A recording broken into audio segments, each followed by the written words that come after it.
susunod na programa ay rated PG. Ito ay nangangailangan ng patnubay at gabay ng magulang para sa mga batang manonood.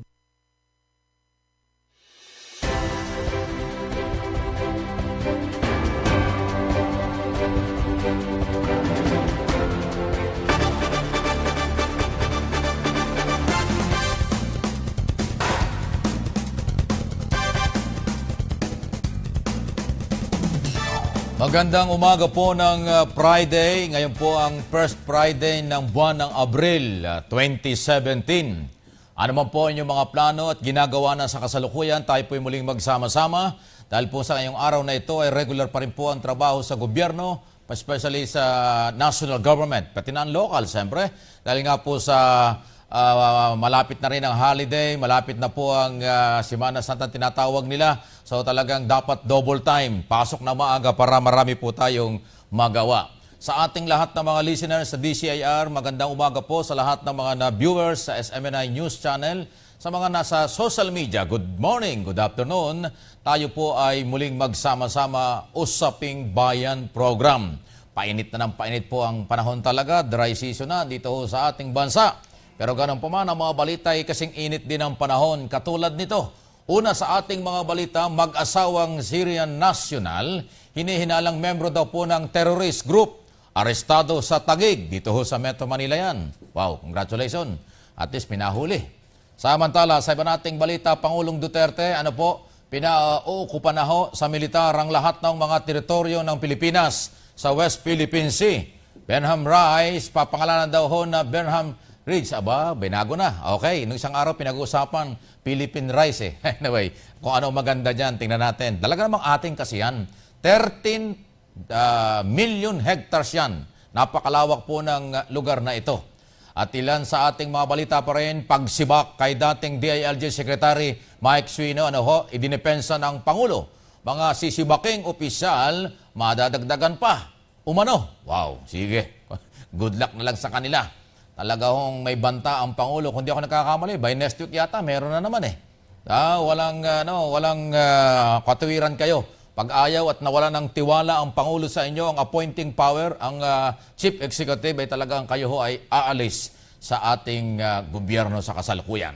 Mga residente sa Government Housing Unit sa Rodriguez Rizal, naka-alerto sa posible anyang pagsugod po ng mga grupong kadamay. Ayan na naman tayo. Ito yung sumugod dyan sa Pandi, Bulacan. Mga housing project. Naku, merong hindi magandang balita. Kahanina umaga pumutok po yung balita. Meron pong membro ng kadamay, maisingit ko lang ito, na umalis lang sa pansamantala.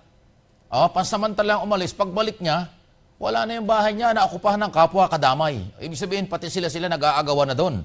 Delikado. At siyempre, yung mga original na talagang silang may-ari, masama pa rin po ang loob. Sana ho maresolba ito. Dating Pangulong Noynoy Aquino, pinakukomento. Ayan pinagkukomento po ng Ombudsman, kaugnay po ng DAP case. Yung Disbarment Acceleration Program na kung di ako nagkakamali, 72 billion pesos po yan na ginamit ng gobyerno noon na ipinamigay sa mga kongresista at mga senador. Lalo tigit yung pag-i-impeach kay Chief Justice Renato Corona. Yun eh. Ay halos lahat ng senador na kinabang dyan. Halos lahat ng congressman, pati oposisyon na kinabang dyan. Ay mananagot kayo dahil pera yan ng taong bayan.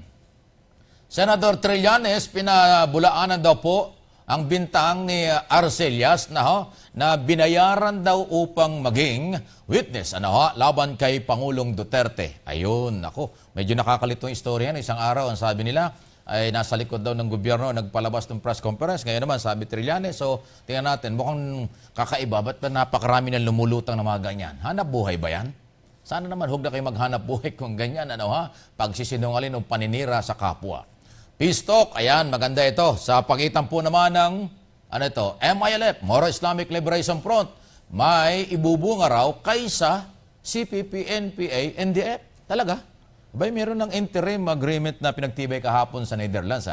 Well, talaga naman yung may pag-asa kasi alam yung MILF nandito lang sa Mindanao. Dito nag-uusap at saka sa Kuala Lumpur, Malaysia, malapit lang. At nagpupunta rito sa Pilipinas yung mga leader ng MILF. Ay yung leader ho ng mga CPP, NPA nandoon sa malayong lugar. Kaya minsan pinagdududahan talaga.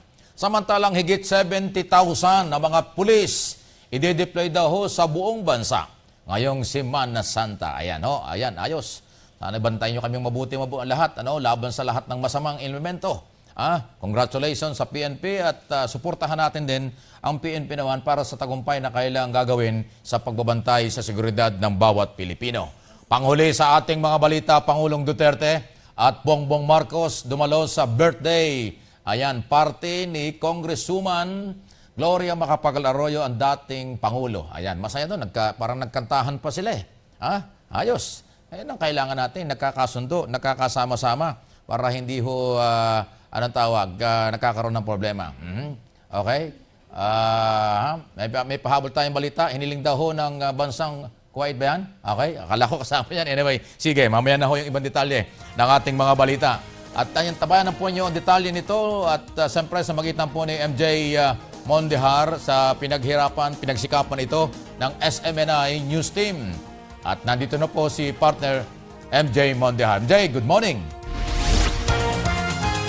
Yes, good morning, partner Mike. Good morning, Pilipinas. Narito na ang mga balitang tinutukan ng SMNI News and Current Affairs sa nakalipas na magdamag. Una sa ating mga balita, hiniling ho ng bansang Kuwait na agad na ipadeport ng Pilipinas ang dalawang nahuling miyembro ng teroristang grupong ISIS.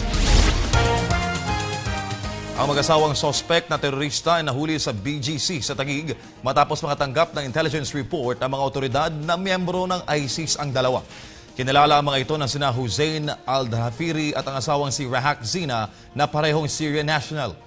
Ang suspect na si Al-Dhafiri ay sangkot umano sa manufacturing ng pampasabog at kinumpirma ng pamahalaan ng Kuwait na miyembro ang mga ito ng teroristang grupong ISIS.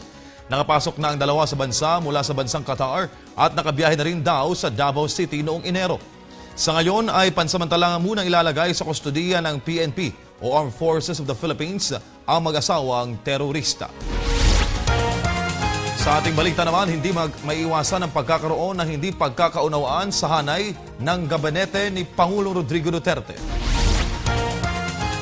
Ito ay ayon kay UP National College of Public Administration and Governance Dean Fe Mendoza ay dahil sa nagmulas ang mga cabinet secretary sa magkakaibang affiliations at personal na interes. Dapat anya na magkaroon ng commitment ang mga ito para sa isang goal at interes para sa ikabubuti ng lahat. Sa loob ng official family ng Pangulo, mayroong hindi pagkakaunawaan sa pagitan ni Environment Secretary Gino Lopez at Finance Secretary Carlos Dominguez dahil naman sa issue ng mining. Kamakailan ay sinibak naman ni Duterte si Interior Secretary Ismael Sueño at si Peter Lavinia sa National Irrigation Administration dahil sa umunoy katiwalian. Sinabi naman ni Mendoza na asahan ng publiko ang balasahan sa gabinete ngayong patapos na ang one-year appointment ban sa mga natalong kandidato na napupusuan ni Duterte na bigyan ng pwesto. Samantala, nakaalerto ang mga residente ng La Solidaridad Estate Homes, isang government housing project para sa mga sundalo at pulis sa Rodriguez Rizal sa posibleng pagsugod ho ng mga miyembro ng grupong Kadamay. Ayon kay SPO1 Vicente Balice Jr., Public Relations Officer ng Homeowners Associations, ina-anticipate nila ang pagdating ng Kadamay para okupahan ang mga bakanting bahay sa kanilang lugar gaya ng ginawa ng mga ito sa Bulacan. Pero ilang mga tao na rin pala na hindi miyembro ng Kadamay ang nagsimula ng dumating at mag-okupahan ng mga bakanting housing units. Mayroon pang 600 na housing units sa kanilang lugar na laan para sa mga sundalo at pulis pero 100 lamang umano sa mga ito ang mayroong nakatira. Sa kaugnay na balita, hindi napapayag si Pangulo Rodrigo Duterte na okupahan pa ng grupong Kadamay ang iba pang housing projects ng gobyerno. Sinabi ng Pangulo na nagpasensya lamang siya pero hindi na mauulit pa ang anarkismo ng grupo. Ipinaliwanag naman ni Duterte na ginawa niya ang desisyong ipaubaya na lamang sa Kadamay ang mga pabahay para maiwasan ang karahasan sa pagitan ng mga militante at ng mga pulis.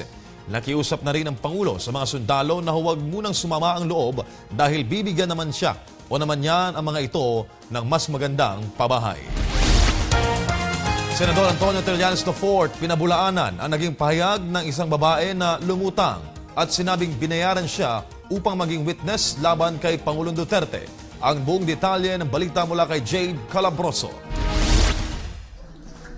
Mariing pinabulaan ng lahat ni Senator Antonio Trillanes IV ang alegasyon ni Guillermina Arcillas, ang babae na lumutang at sinabing binayaran siya ng kampo ng senador upang maging witness laban kay Pangulong Rodrigo Duterte. Inamin ng senador na isang beses na nakausap ng kampo nito si Arcillas dahil nagparating ng mensahe na mayroon siyang isisiwalat laban kay Pangulong Duterte. Bilang proseso anya ay binackground check ng kampo ni Trillanes kung totoo ang sinasabi ni Arcillas laban kay Duterte. Kaya naman ipinakita ni Trillanes ang isang video na nagpapatunay na noong Nobyembre ng nakaraang taon ay nakipag-meeting si Arcillas sa kampo nito. Bubulaanan ko yung mga aligasyon na panunuhol na sinasabi nitong lumabas na tao.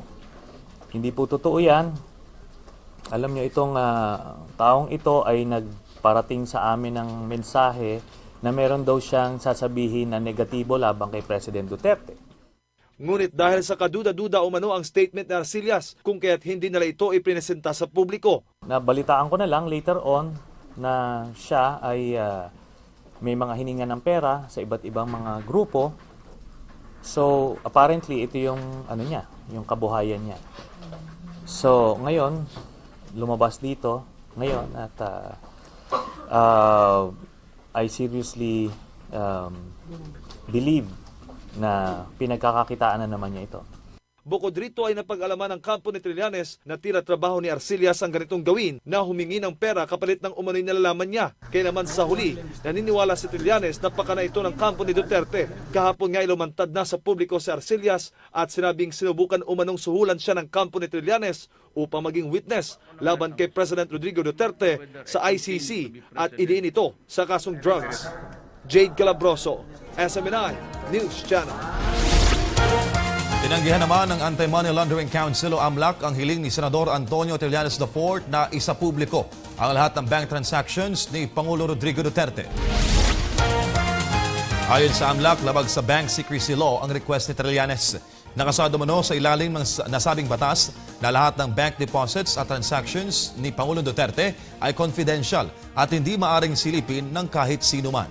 Paliwanag ng AMLAC na bagamat may otoridad silang magsagawa ng bank inquiry sa bisa ng Money Laundering Act of 2001, maaari lang daw nilang gawin ito kapag ang iniimbestigahan ay isang unlawful activity o money laundering offense. Ibig sabihin, bago pa mang magsagawa ng bank inquiry ang AMLAC, ay kailangan muna nitong kumuha ng permiso mula sa Court of Appeals. Samantala, pinauukupanahon ni Pangulo Rodrigo Duterte sa Armed Forces of the Philippines ang lahat ng mga teritoryo ng Pilipinas sa West Philippine Sea. Ayon sa Pangulo, balak din niyang pumunta sa Pag-asa Island sa Independence Day para itaas ang Philippine flag doon. Ginawa ni Duterte ang pahayag sa command conference sa Western Mindanao Command sa Palawan. Sinabi ni Duterte na iniutos din niya ang pagtatayo ng mga estruktura sa 9 o 10 inaaking teritoryo ng Pilipinas, tirahan ng mga bakanting isla at magtaas din ng watawat ng Pilipinas. Balak din ni Pangulong Duterte na palitan ang pangalan ng Benham Rice at gawing Benham Ridge. Giit ng Pangulo na mukhang agawan na ito ng isla, kaya dapat kunin na ang mga pag-aari ng Pilipinas at ipakita ang matinding paninindigan sa ating inaangking teritoryo. Samantala, nagpakalat na ang Philippine National Police ng halos 70,000 mga pulis sa buong bansa para magbigay seguridad sa publiko ngayong darating na Semana Santa. Sinabi ni Police Community Relations Group Public Information Officer Superintendent Elmer Sereno na kasama sa dineploy ang mga pulis na naka-civilian clothes. Anya, magpapatrolya ang mga ito 24 oras sa mga matataong lugar gaya ng malls, resort, pantalan at terminal ng mga bus. Pinalaan din ng PNP ang mga pulis na iwasan ang magchismisan at madalas na paggamit ng cellphone habang naka-duty. Samantala, sa halap ng naiulat na mass leave ng mga immigration officers ngayong Holy Week, ipinag-utos naman ng Manila International Airport Authority ang no leave and no absence sa mga airport workers para ipakalat sa mga immigration areas ngayong Semana Santa. Si Cherry Light para sa balita. Ipinag-utos ng pamunuan ng Manila International Airport Authority na walang leave ang mga airport personnel sa panahon ng Semana Santa. Itong tiniyak ni MIAA General Manager Edmond Real upang ipakalat ang kanilang 70 mga tauhan sa departure at arrival areas ng Ninoy Aquino International Airport Terminals sa harap ng mass leave ng immigration officers bilang protesta sa hindi pagbabayad ng kanilang overtime pay. Kasunod na rin sa inaasahang pagdagsak ng malaking bilang ng mga pasaherong magbabakasyon ngayong Holy Week para papalabas ng bansa. Nilinaw din ni Monreal na limitado lamang ang pagsasaayos ng pila ng mga pasahero ang maitutulong ng kanilang augmentation force dahil ang ibang tauhan ng BI na naka-assign sa pila ang uupo sa immigration counter para sa pagtatak sa pasaporte ng mga pasahero.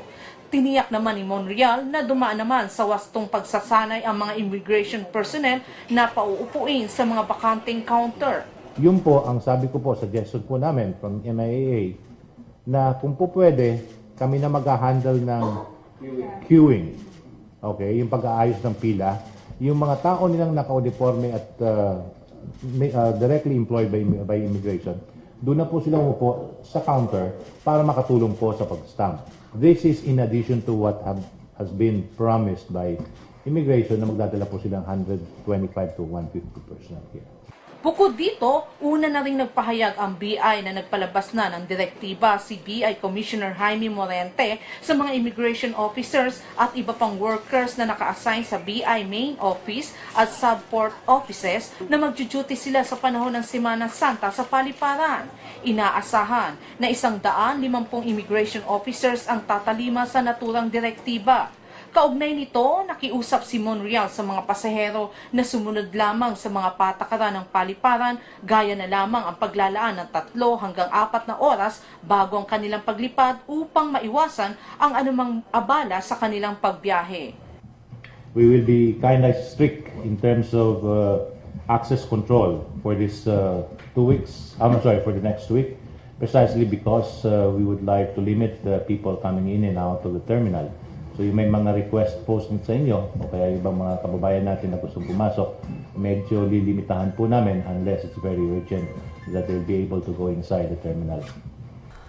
Para sa News Blast, Cherry Light, SMNI News Channel.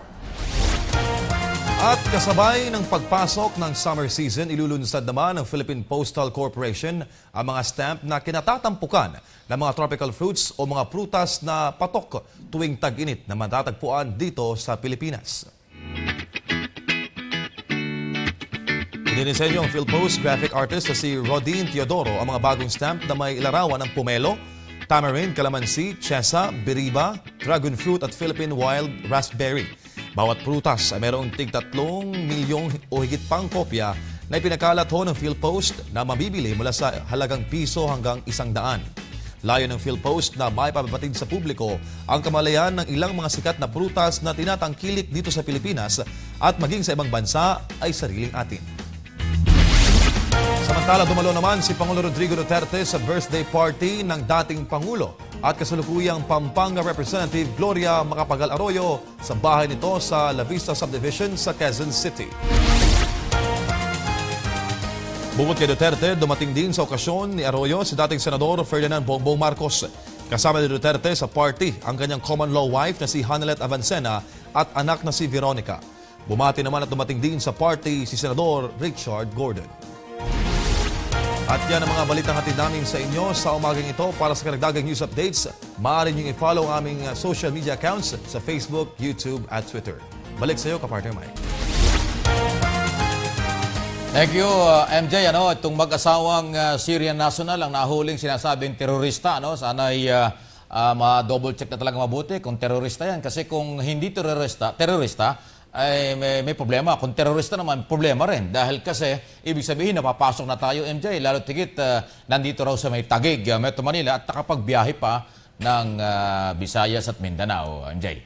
Alam mo, partner Mike, maraming bumati sa naging performance nga ng ating gobyerno. Kasi, di ba, hindi biro itong bantang to na may 2 ISIS members na nakapasok na nga ng bansa at ang isang bomb maker.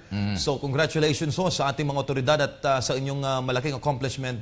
Kasi kung hindi ito nasa wata, partner Mike, marami pa siguro mga kasama na mga tao yan ang pupunta dito sa bansa. At saka siguro higpitang mabuti at paano tayo napapasok ng ganyan. Ano ha? Una, yung sa Syria talaga, alam nyo, meron pong civil war dyan sa Syria at talagang maraming mga mamayan sila na nakakalat na ngayon kung saan-saan sa Europe at kung saan-saan bansa sa mundo dahil lumikas na sila sa matinding war or gera sa kanilang bansa. Kaya, ayan nga, may ISIS. Ano ha? Anyway, congratulations sa mga otoridad. Samantala, eto namang utos ng ating Pangulo na parang okupahan, talagang bantayang mabuti ng ating militar, ng ating pamalaan, ang West Philippine Sea. Ano ay ito magandang pagkakataon. May papakita natin kung meron tayong persa at meron tayo talagang kakayanan na ipaglaban hanggang sa huli ang lugar na ito, MJ.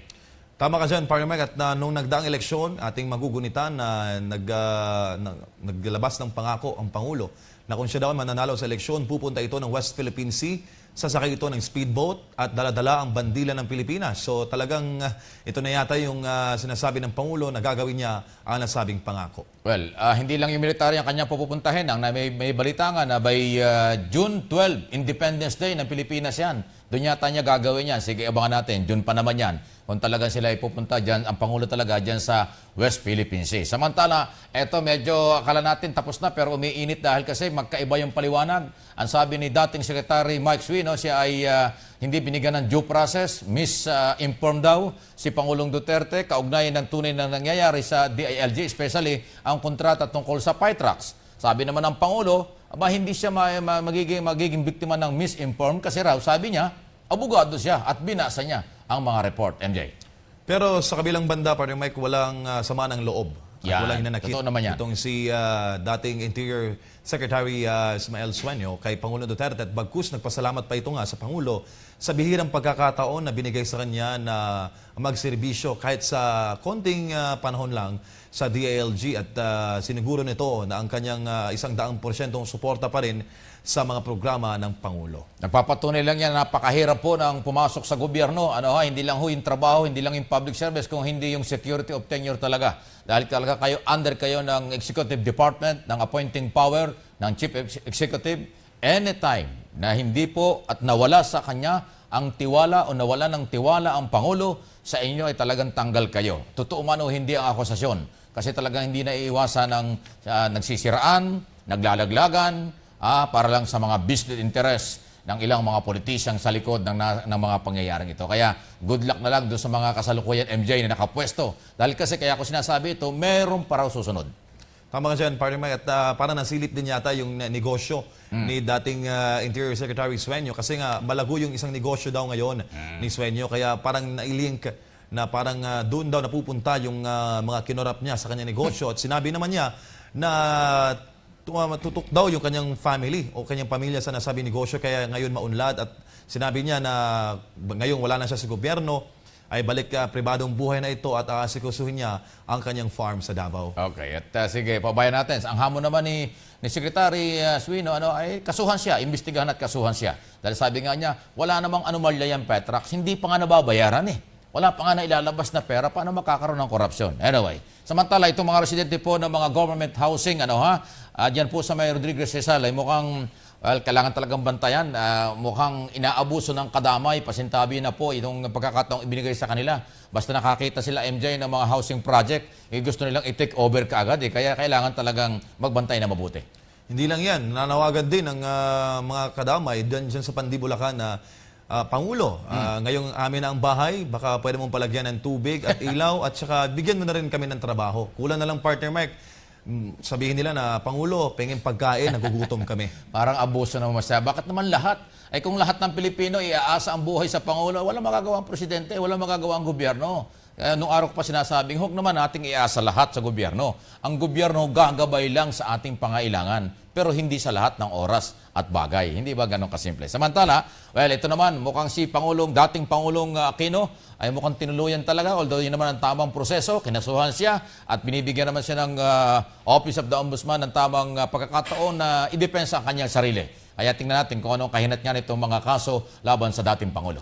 Alam mo, Partner Mike, halos lahat sa ating mga kababayan ay hindi naniniwala talaga na walang kinalaman itong si dating Pangulong Ninoy Aquino sa issue ng DAP. Kasi sa panahon niya ito, Partner Mike, lumaganap Correct. At dapat hindi na makatwiran yung desisyon ng Ombudsman na ipasa ang sisi sa dating budget secretary na ni Pinoy at inabsuelto itong dating Pangulo. Dapat daw talaga silipin ulit kung ano ba ang kinalaman at may kinalaman daw talaga. Hindi ito opinion na hindi ko to opinion to ng mga tao sa social media na dapat to talagang silipin ulit yung kinalaman o ang involvement ni Pangulong Pinoy sa DAP issue. Tama yan kasi siya naman talaga ang nag-order niyan. Hindi naman nirekomenda yan ni Secretary Butch Abad dahil siya ang budget secretary at lahat naman ng budget ng gobyerno ayan ay subject for approval ng Pangulo at pag inapprove ng Pangulo, yun na yun. Pero ang akin dito, hindi lang ang dating Pangulo at si Abad ang habulin, pati mga politiko. Kasi ang perang yan, i-distribute sa mga congressman at senador,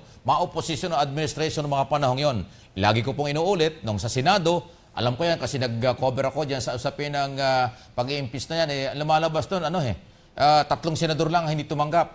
Si Bongbong Marcos at yung 2 patay na, pasintabi na. Si Ginoong Joker Arroyo, Senador Arroyo at Miriam Santiago. Lahat yan tumanggap.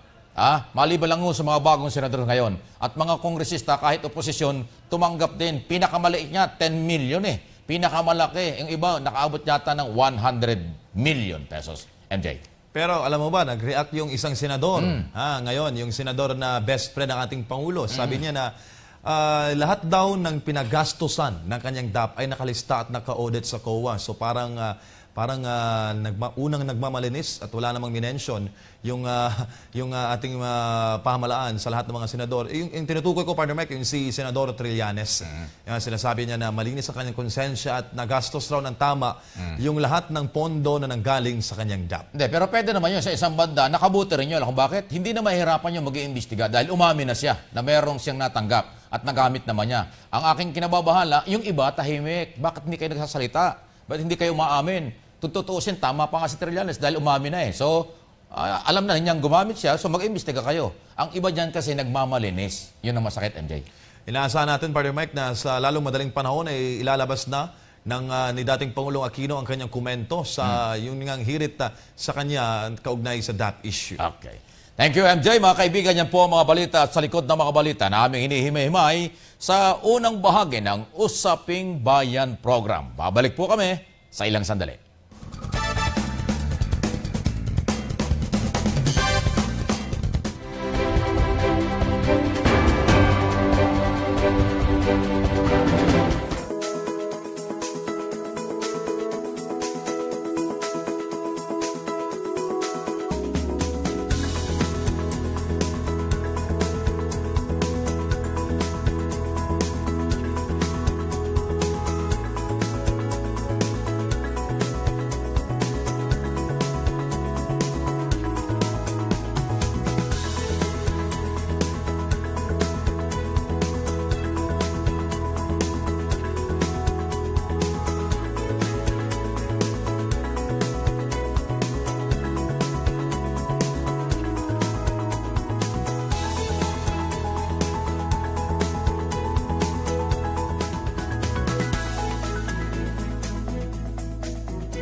Hi, I'm Secretary Martin Andanar, and you're watching SMNI News Channel.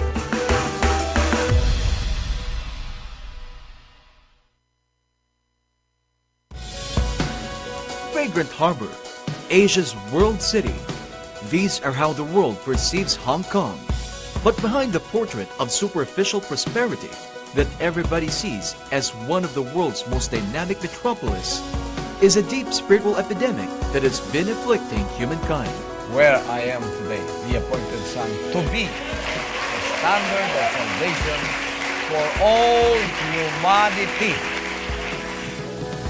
But fret no more, for the Son has come that we may have life and have it more abundantly. Be not misled by false teachings. Let the appointed Son of God, Pastor Apollo Sikibuloy, lead you to the true way of freedom, truth, and salvation. Be there and be blessed as the appointed Son returns to Asia's World City for a special Thanksgiving and worship presentation to be held at the Southern Stadium, 111 Johnston Road, Wan Chai, Hong Kong, on April 30, Sunday at 10 a.m. Hong Kong time. For inquiries, you may contact Sister Andressa, 523-33923, Sister Cherry, 917-71271, Sister Josephine, 958-50283, Sister Rosalinda, 667-78630. For more information, connect with us on Facebook and Twitter. Email us on info@kingdomofjesuschrist.org or visit us on apollokibuloy.com and kingdomofjesuschrist.org. Admission is free. Come and be blessed.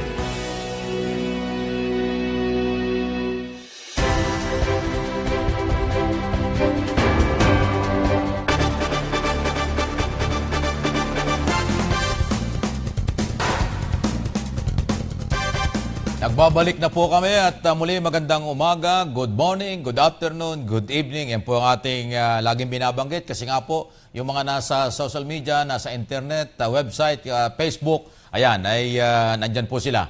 Ngayon po ay mga kababayan natin sa London, Taiwan, Washington, sa Amerika po yan, sa Hong Kong, Japan, Jeddah, Qatar. Wow, ha? Good morning, magkakaibang oras, hapon pa lang sa Amerika o gabi. Diyan naman sa may parte ng gitnang silangan kung saan pupuntahan ng Pangulo, next week ay madaling araw. Ahead kami ng mga 5 to 6 hours yata. Yung mga taga Bohol, dito naman ho sa may parte ng Kabisayaan, good morning, okay? At sa lahat po ng ating mga listener. Patuloy po itong live sa DCIR Sunshine Radio, siyempre, at sa SMNI News Channel, Free TV Channel 39, Digital Channel 40, at doon nga po sa mga nasa social media. Tuloy ang ating mga pagtalakay ng ating mga balita ngayong umagang ito, Friday today. Maya-maya po ang traffic report ay atin din pag-uusapan. Kasi alam mo bakit? Kasi nga merong nagmamadali or ibig sabihin double time tayo lahat dahil may trabaho pa hanggang mamayang alas 5. Marami nang uuwi mamayang hapon. Ay, naku, ingat-ingat lang po. Para sa inyong paglalakbay patungo ng malaking bahagi ng Luzon, Visayas at Mindanao gagamit ng RoRo or Nautical Highway at iba pa. By air, by land, by sea na mga transportation. Samantala, sisibakin daw ng Administrasyong Duterte magpapatuloy. Ibig sabihin yung sibakan, tanggalan. Magpapatuloy. Sino kaya susunod? Alam mo kung ikaw yung nasa gobyerno, parang wala kang peace of mind ngayong mga panahon ito. Parang hindi ka malaman kung may trabaho ko pa o wala bukas. Anyway, tingnan natin ang balitang yan. Pakinggan po ninyo mula kay partner Hana Jane Sancho. Si Hana po kasi ang nakatutok sa palasyo at sa mga activities ng ating Pangulo. Hana, good morning. Good morning, partner Mike. Posibleng masundan pa ang pagsibak ni Pangulong Rodrigo Duterte sa ilang pang opisyal ng pamahalaan na taliwas sa kampanya nito kontra korupsyon. Ito yung matapos ihayag ni Pangulong Duterte na may dalawang pang opisyal ang nakaambang na masibak sa kanilang pwesto sa pamahalaan. Binigyan ng Pangulong Duterte binigyan diin ng Pangulong Duterte na kailanman ay hindi ito makakakuha ng maling informasyon dahil abogado ito at iginiit na tama ang kanyang mga desisyon. Paulit-ulit na sinabi ng Pangulo na kapag may naamoy itong katiwalian sa mga itinilagay sa pamahalaan, totoo man o hindi, ay kanya itong tatanggalin sa pwesto. Magugitang hindi nito agad tinanggal ng Pangulo, si Cesar Montano, ang Chief Operating Officer ng Tourism Promotions Board na nahaharap sa isyu ng korupsyon at hinikayat ang mga nagreklamo na empleyado nito na magsampa ng kaso laban dito. Maliban kay Interior Secretary Ismael Sueño, sinibak ng Pangulo at inanunsyo din ang kanilang desisyon na tanggalin bilang Undersecretary ng Cabinet Secretary si Maya Shara Halman Valdez dahil din sa issue ng rice importation. Mula sa Malacanang, Hannah Jane Sancho, SMNI News Channel. Thank you, Hana. Ayan po ang pagpapatunay na talaga magpapatuloy din ng sibakan o pagtatanggal sa mga taong pwedeng masangkot. Naku alam mo, napakahirap pala ng ganyan sitwasyon. Kasi kahit na walang, ibig sabihin, wala nga due process. Di ba? Pag kami dumating sa Pangulo na report na yung isang opisyal na ito ay may corruption issue, tanggal ka agad. Okay? So ang siguro ang pinakamaganda at huwag naman magagalit ng mga kinaukulan, abay magkaroon din po sana ng investigasyon after nyo matanggal at kung mapatunayan, file ang kaso. Kasi hindi naman pwedeng corrupt yan, tinanggal, tapos na. Abay hindi, may pananagutan pa rin. Dapat after na matanggal, imbestigahan at pag napatunayan, ay bigyan ng hustisya ang mga naabusong mga mamamayang Pilipino at bigyan din ng karapatan ang akusado na maipagtanggol naman ang kanilang sarili. Yung due process after ng pagtanggal, pwede. Yung kasing pagtanggal, wala tayong magagawa doon. Talagang exclusive yan, nakapangyarihan ng isang Pangulo ng bansa. Sa ilalim po ng Presidential System of Government, sa ilalim po ng 1987 Constitution, talagang ang appointing power, ang Chief Executive, anytime, pwedeng magtanggal yan. Wala talagang security of tenure sa mga appointees ng ating pamahalaan ng Pangulo. At higit sa lahat, kahit pa kayo ay mga career official, pagka kayo ay under ng Executive Department at nabalita ang involved sa corruption, pwede rin kayong tanggalin. At sa court na lang kayo magkita kung legal o illegal ang pagtanggal sa inyo. Ganyan pong katindi ang power ng Pangulo ng ating bansa. Noon pa yun, hanggang ngayon, nagpapatuloy. Kaya nga po, yan ang pinag-aagawang posisyon dahil sa ilalim po ng Presidential System of Government na aking binabanggit, talagang superpower ang elected President ng Republika ng Pilipinas. Okay? Good luck na lang. At alam kong paano ka magkakaroon ng peace of mind kung ikaw ay tagapamahalaan, lalo na kung daily ang transaction ay cash o pera o kung ano man na may mga ikaw ay signatory ng lahat ng mga dokumento, especially sa disbursement ng mga pera or ng mga kontrata. Naku ay mag-ingat kayo. Double check. Baka mamaya masingitan yan. Meron kasing mga bossing na pirma lang pirma, hindi nagbabasa. Minsan nasingitan na yung pinirmahan pala niya ay maghuhulog. Pangalawa, yung palang mga nakapaligid sa inyo, siya naglalaglag sa inyo. Or nakamonitor. Isipin mo sa DILG. Yung kanyang mga undersecretary, yun po ang nagmonitor sa secretary at yun ang nag-report sa Malacanang, yun din ang pinaniwalaan. Wow, ingat na lang. Sige, talaga hong ganyan ang buhay sa pamahalaan. Pero sana, hindi po masakripisyo, sana po hindi naman maapektuhan ang paglilingkod sa bayan ng mga opisyal ng kasalukuyan pa rin nakatalaga ngayon. Marami-rami po yan. Lalo na po ngayon, napakarami ng problema. Mataas po ang mga bayarin. Tumaas ang mga bilihin. Tataas ang bayarin sa tubig. Tataas ang bayarin, binabayaran natin sa ilaw. Oil product, nagtaas din. Ito pong piso ay patuloy na humihina kumpara sa dollar. Yan ang katunayan kung bakit po ang yung inflation rate na tinatawag natin na words ng ating mga ekonomista ay nagbabago dahil nga po ng paghina ng piso. Kasi kung ikaw ay negosyante, kailangan mo ay dollar. So bibili ka, mas mataas. At natural yung produkto na puproduce mo ay hahatawin mo ang presyo. Ganun po ang dating yan. Sana naman po, apila lang po ito ng Usaping Bayan Program. Sana po ang mga economic manager ng ating gobyerno ay kumilos ng mabilis. Ay mahirap po ng maraming magugutom. At pagka ang tao po ay nagugutom, kumakapit yan sa patalim, huwag naman sana. Kailangan huwag nating paabutin pa na magugutom ang mga Pilipino para bago mapansin. Hindi lang itong problema sa pabahay. Epekto yan ng kahirapan. Pagka ang nawala sa mga Pilipino ay pambili at saka pagkain, may pagkain niya pero walang pambili, mga agaw yan. Diba? Delikado yan. Kahit sa ang bansa, yan naman talaga ang nangyayari. Pagka walang pambili pero nagugutom, nang-aagaw yan eh. Huwag na nating paabutin pang mang-agaw ang Pilipino. Bigyan na po natin ng trabaho, palakasin ang ekonomiya, bigyan ng seguridad, at igabay sa tamang asal na maging halimbawa sana ay ang mga nakapwesto sa pamahalaan. Ayos, kailangan po yan. Well, itong issue na ng usapang pangkapayapaan, maganda ito. Yun yung pinagtibay kahapon, interim agreement between CPP, NPA, NDF at saka ang government panel. At least may kahinatngan yung kailang pagkatapos kahapon dyan sa usapang yan. Okay? At magre-resume yata yung 5 rounds next month naman ito. Well, kailangan talagang matapos na ito kasi alam nyo, napakalaki ng gastos dito ng pamahalaan. $1 million na ang ginagastos natin dito sa paulit-ulit na usapang ito. Ay hindi naman katulad ngayon, kung di ako nagkakamali, parang umabot yata ng 100 ang delegado ng government panel. Ay magkano ang pamasahe niyan, accommodation niyan, transportation, at allowance. Napakalalaking pera po niyan. Pati yung gastos doon, natural. At saka yung kabilang side, ano ha? So, $1 million ang ginagastos sa pag-uusap na kailangan ho talaga ay mapagkakaroon ng kahinat-ngana na ito ay magkaroon na ng agreement na talagang ceasefire. Pero huwag nating isa-isang tabi ang panawagan po ng ating Armed Forces of the Philippines na kung merong usapan sa national, dapat din merong local peace talk. Ano ha? Kasi raw po yung mga commander ng CPP-NPA sa mga probinsya, iba ang ginagawa kaysa sa mga pahayag ng mga nasa Netherlands, especially ang Joma Season at iba pang nasa CPP-NPA.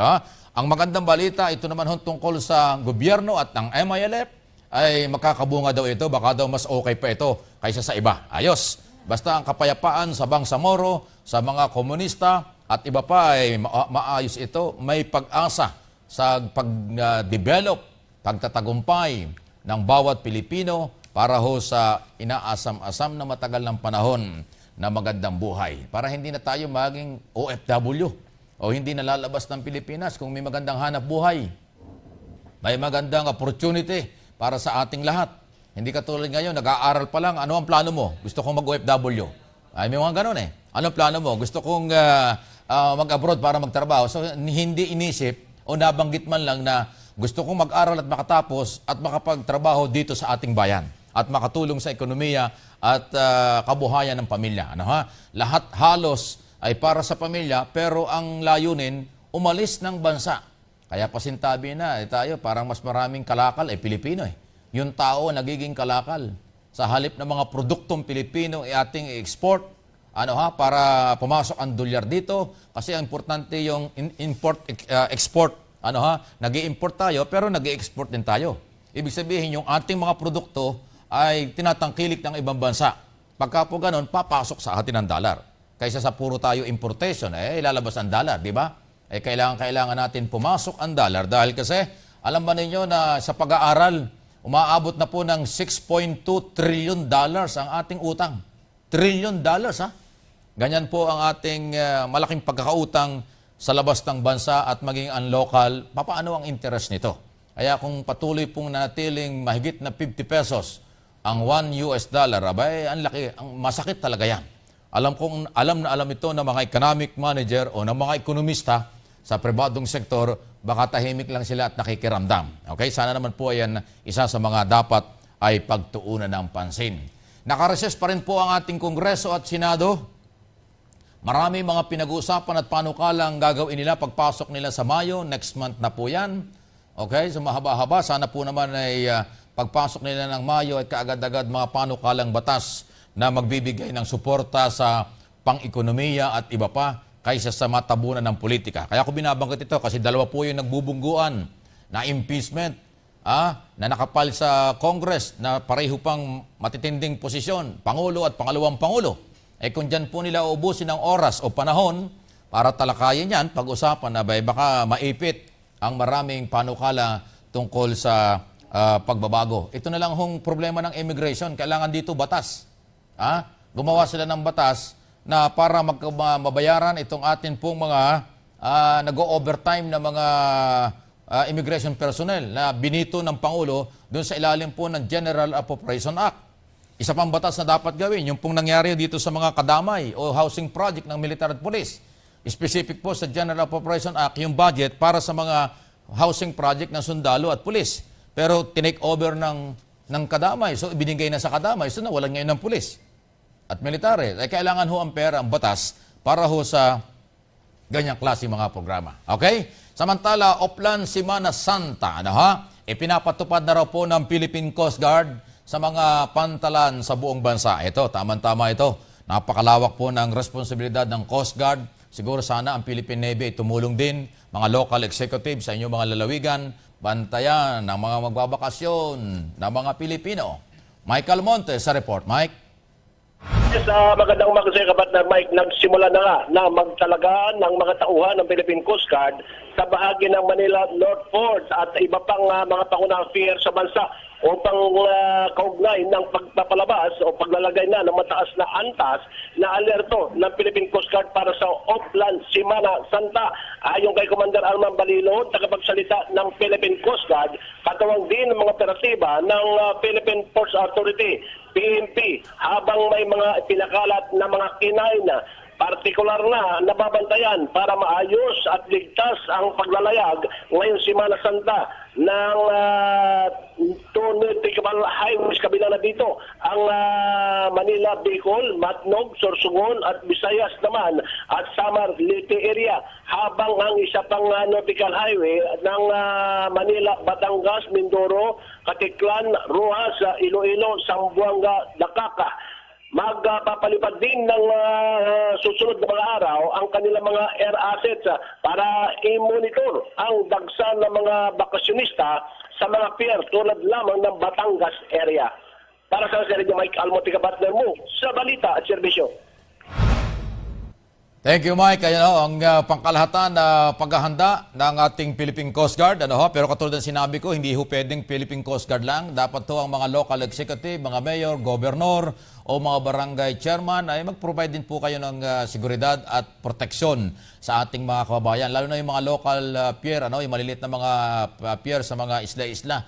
Ayan ay hindi naman mamamonitor kaagad ng Coast Guard. So yung mga local government or pati police, yung mga deputized ng PCG, Philippine Coast Guard, ay dapat magbantay. Yung mga overload, una-una, sabi ko nga sa inyo, noong araw pa, ulitin ko, ang tubig na tahimik, mas mapanganib. Ibig sabihin, nakita nyo, hindi gumagalaw ang tubig, hindi umaalon at walang hangin. Akala nyo, kahit na overload, okay lang, hindi po. Pagdating sa gitna, biglang gumagalaw yan.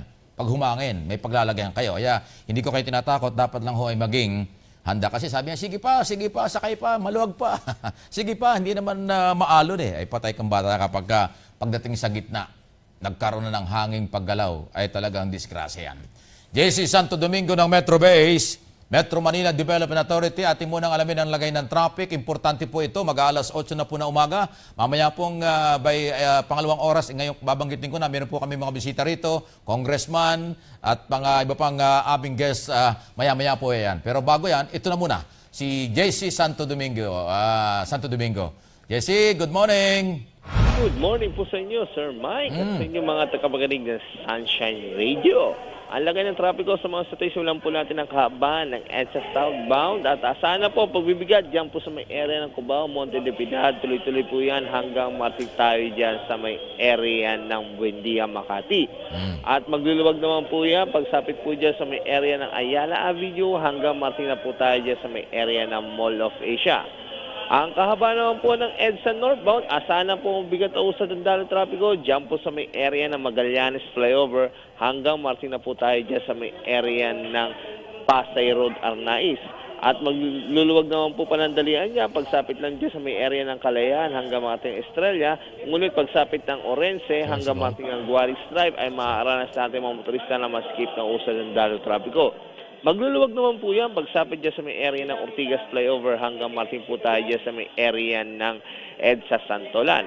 Ganun na rin po ang ating main avenue hanggang marting EDSA Balintawak ay maaranas pa rin na maluwag na usad ng daloy trapiko. Ang C5 southbound po natin, asahan na po ang mabigat na usad ng daloy trapiko dyan po sa may area ng Green Meadows hanggang marting tayo ng Fort Bonifacio Global City. At magluluwag naman po yan pagsapit ng C5 Market hanggang marting tayo ng South Luzon Expressway.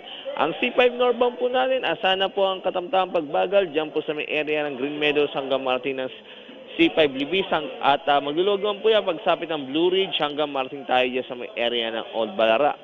At paalala sa ating mga motorista ngayong araw po ng Biyernes, ipinagbabawal mapagbiyahe mga plaka nagtatapos sa 9 and 0 at patuloy pa rin natin pinapatupad ang ating no window hours policy sa mga pangunahing lansangan kagaya ng Circumferential Road at Radial Road. Para sa karagdagang katanungan, impormasyon, traffic assistance o emergency assistance, maaari na po kayong tumawag sa aming MMD Hotline 136. At yan muna, latest traffic update mula pa rin po dito sa tanggapan ng MMD Metro Base. Ito po ang inyong lingkod, JC Santo Domingo. Thank you, JC Santo Domingo. At yan po yung nakikita sa inyong mga television ngayon. Yan po yung aming monitoring dito sa harap ng ACQ Tower, dito po sa may Guadalupe, Makati City, Metro Manila, especially tapat mismo ng Estrella yan. Yung northbound, ayan, kitang-kita po, maluwag, tuloy-tuloy po yung biyahe. Yung southbound ay as usual, talagang matraffic kasi rush hour. Nako, ito hong maaaring traffic na ito hanggang mamayang gabi na yan siguro. Or baka abutin pa yan ang hating gabi kasi mamayang hapon, marami na pong uuwi. After 5 p.m. mamaya, office hour, marami nang uuwi dyan kasi yung pasok Monday, Tuesday, nilib na siguro, nagbakasyon na sila. Mabuti pa sila, ha?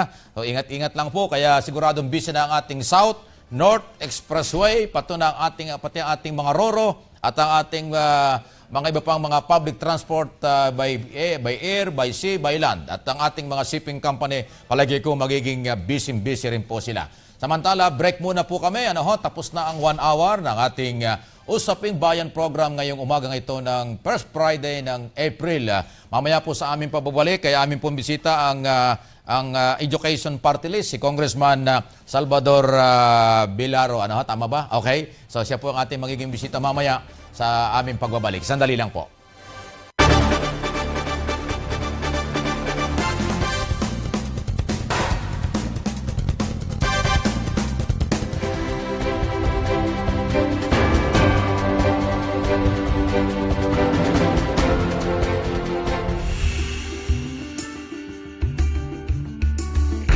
Hi, this is Salvador Panelo of the Office of the Chief Presidential Legal Counsel, and you're watching SMNI News Channel. For the Kingdom Nation, the month of April is more than just an eventful period, but a season marked by a profuse fruitage of victories and successes, a splendid harvest of talents, and a grand celebration of one of the most defining moments in Kingdom history. This April, brace yourself for the chain of events happening only here on Sunshine Media Network International. On April 13, we remember the 12th anniversary of the birth of the Kingdom Nation. Finally, the Almighty Father has found a spiritual nation which he can call his very own, inhabited by his sons and daughters who recognize him not just as Savior, but as God and King. 12 years ago, the appointed Son declared the beginning of the day of the Lord, the reign of the good and the commencement of the Kingdom Age. Join the entire Kingdom Nation as it celebrates 12 years of glory, victory, power, dominion, and authority.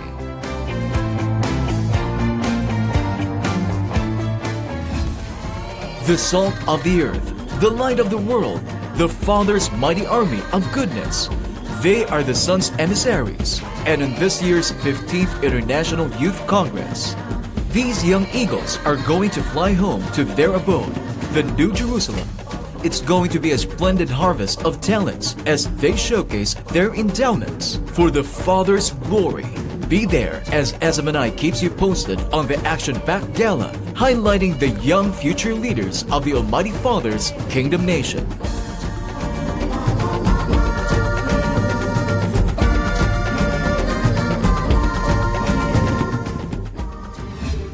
On April 25, children will once again celebrate their adopted birthday as Sunshine Land opens its gates to underprivileged kids in time for the ACQ International Children's Day. The once-a-year extravaganza is Pastor Apollo C. Kibuloy's birthday blowout for needy children. It's going to be a day like no other, as kids are brought to a dreamland called Sunshine Land, where they are treated to never-ending perks, a real-life fantasy where they get to meet their beloved heroes, princess and princesses, and more. And on April 30, another immense spiritual harvest is in the offing as the appointed Son of God, Pastor Apollo C. Kibuloy, embarks on his King is Coming Tour 2017. Witness the flourishing kingdom work in Asia's most dynamic city as thousands gather to celebrate the appointed Son's return in Hong Kong. These and more coming your way this April, only here on Sunshine Media Network International.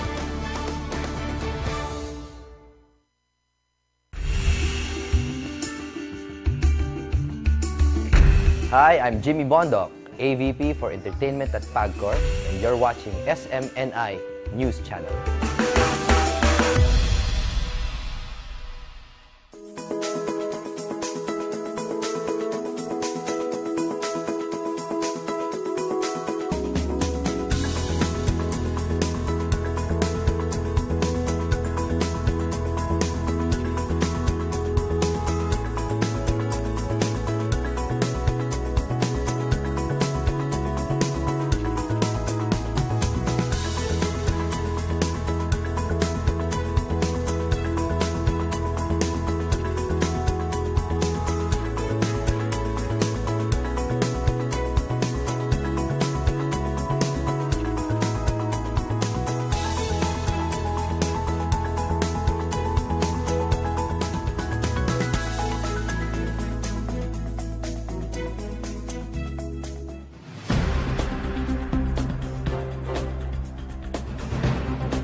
Babalik na po kami sa pangalawang oras ng ating pong live muling broadcast. Usaping Bayan program. Muli, good morning sa lahat ng mga taga-DCIR, ang ating mga listener dyan. Hindi ko kayo nakakalimutan, siyempre. At sa lahat po ng mga viewers sa SMNI News Channel, sa mga nasa social media, website, YouTube, Facebook at marami pang iba. Good morning, good afternoon, good evening sa ating lahat, lalo tigit ang ating mga OFW. Ngayon pong umaga, katulad ng binanggit ko kanina, isa po sa mga kongresista at nasa party list ang ating pong bisita at tatanungin natin kung ano mga, siyempre na halos ilang buwan na rin ang ating 17th Congress. Marami nang nangyari, marami nang nagawa at siyempre marami pang gagawin. Kahit naka-recess sila, hindi naman talaga ang congressman kahit recess, tuloy pa rin ang trabaho, lalo na sila may party list. So yung pagkonsulta sa marginalized sector, napaka-importante niyan. Ang tinutukoy ko po ay si Congressman Salvador Vilaro Jr. ng One ang Education Party List. Congressman Mike Abi po, good morning. Good morning. At salamat sa oras mo kahit na matraffic ay nandito po kayo sa aming studio ngayon. Okay?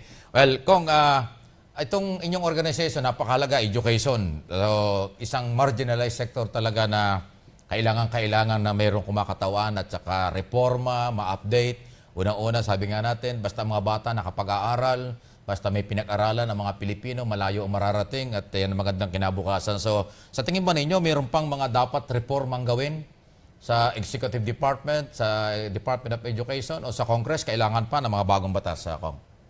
Definitely, because changes are always Okay, sige everywhere, po. and they are we should be responsive to the needs of the time. So kailangan po talaga. Okay. Well, sa inyo po, ilang months na ang 17th Congress, ano ba yung isa sa mga binigyan nyo ng priority para doon sa mga marginalized sector na inyong kinakatawan ay magkaroon talaga ng tunay na boses at pagkakataong madiscuss naman dyan sa ating Congress? Kami po ay One ang edukasyon party list. So, pinangangatawanan po namin na mairepresenta ang boses ng edukasyon sa Kongreso. At ito po ay, so far, nakapag-file na po kami ng, I think, around 205 bills in our 7-month stay in office. And kalahati po doon ay nasa larangan ng edukasyon. Well, alam naman namin, namomonitor namin sa nakaraang mga na Congress natin na kayo isa sa mga very active itong inyong party list organization sa mga hearing, budget hearing, mga usapan sa ating Congress. Pero alam naman natin talagang bulwagan ito, napakarami ng idea, napakarami ng mga panukala. So, importante rito ay dun sa 205 na yan ay talagang tutok yan. Sabi ko nga, bantayan para mapabilis kasi dyan may mga kanya-kanyang priorities, conforme sa kung ano rin ang priorities ng majority.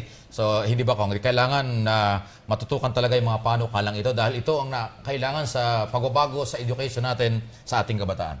Opo, kailangan po talaga na may nagmamanman para irepresenta yung hinaing ng mga guro, mga estudyante, mga out-of-school personnel at lahat ng naniniwala sa edukasyon. Kasi kami po ay nanalo, ang amin pong motto ay ang tunay na pag-asa ay nasa edukasyon. At kami po ay naglalayo na habang kami ay nasa Kongreso, pangangatawan po namin itong adhikain na ito. Hindi lang mga estudyante talaga, pati mga public school teachers may mga problema rin, di ba? Kung nababanggit naman ng araw pa, parang paulit-ulit yung mga maliit na sweldo, may mga benepisyong din ay pagkakalob, may mga local benefits sila galing sa mga local executive, galing sa national, at saka yung parang meron pa rin tayong problema ang kakulangan ng classroom o school building or may kulang din ng mga public school teachers. Yan ba kasama sa mga gusto nyo ma-update? Kasama po. Lahat po ng educational issues at nakaka-apekto sa edukasyon at sa iba pang bagay sa lipunan natin, yun po ay ating sasaklawan. Okay, dahil nga sa, di ba, next, itong 2017-2018 school year, yan ay yung K-12? Opo. At talagang gusto nilang i-implement na talaga 100% yung K-12. So, anong tingin mo ron? Right now kasi, kasamang Mike, ang K-12 po ay it's already in its full implementation. And marami siyang mga birthing pains, kumbaga. But I think so far is in the right track. Okay, good. At least para makasabay naman tayo. Although itong 2016-2017 school year na ito, nagkaroon na rin ng adjustment kahit doon sa mga kolehiyo. May nag-start ng August, meron September, kaya until now, yung iba dyan may pasok ng April at May, di ba? Nag-adjust na, hindi katulad dati noon, sabay-sabay ng June. So yun ba, sa tingin mo, anong observation niyo dyan?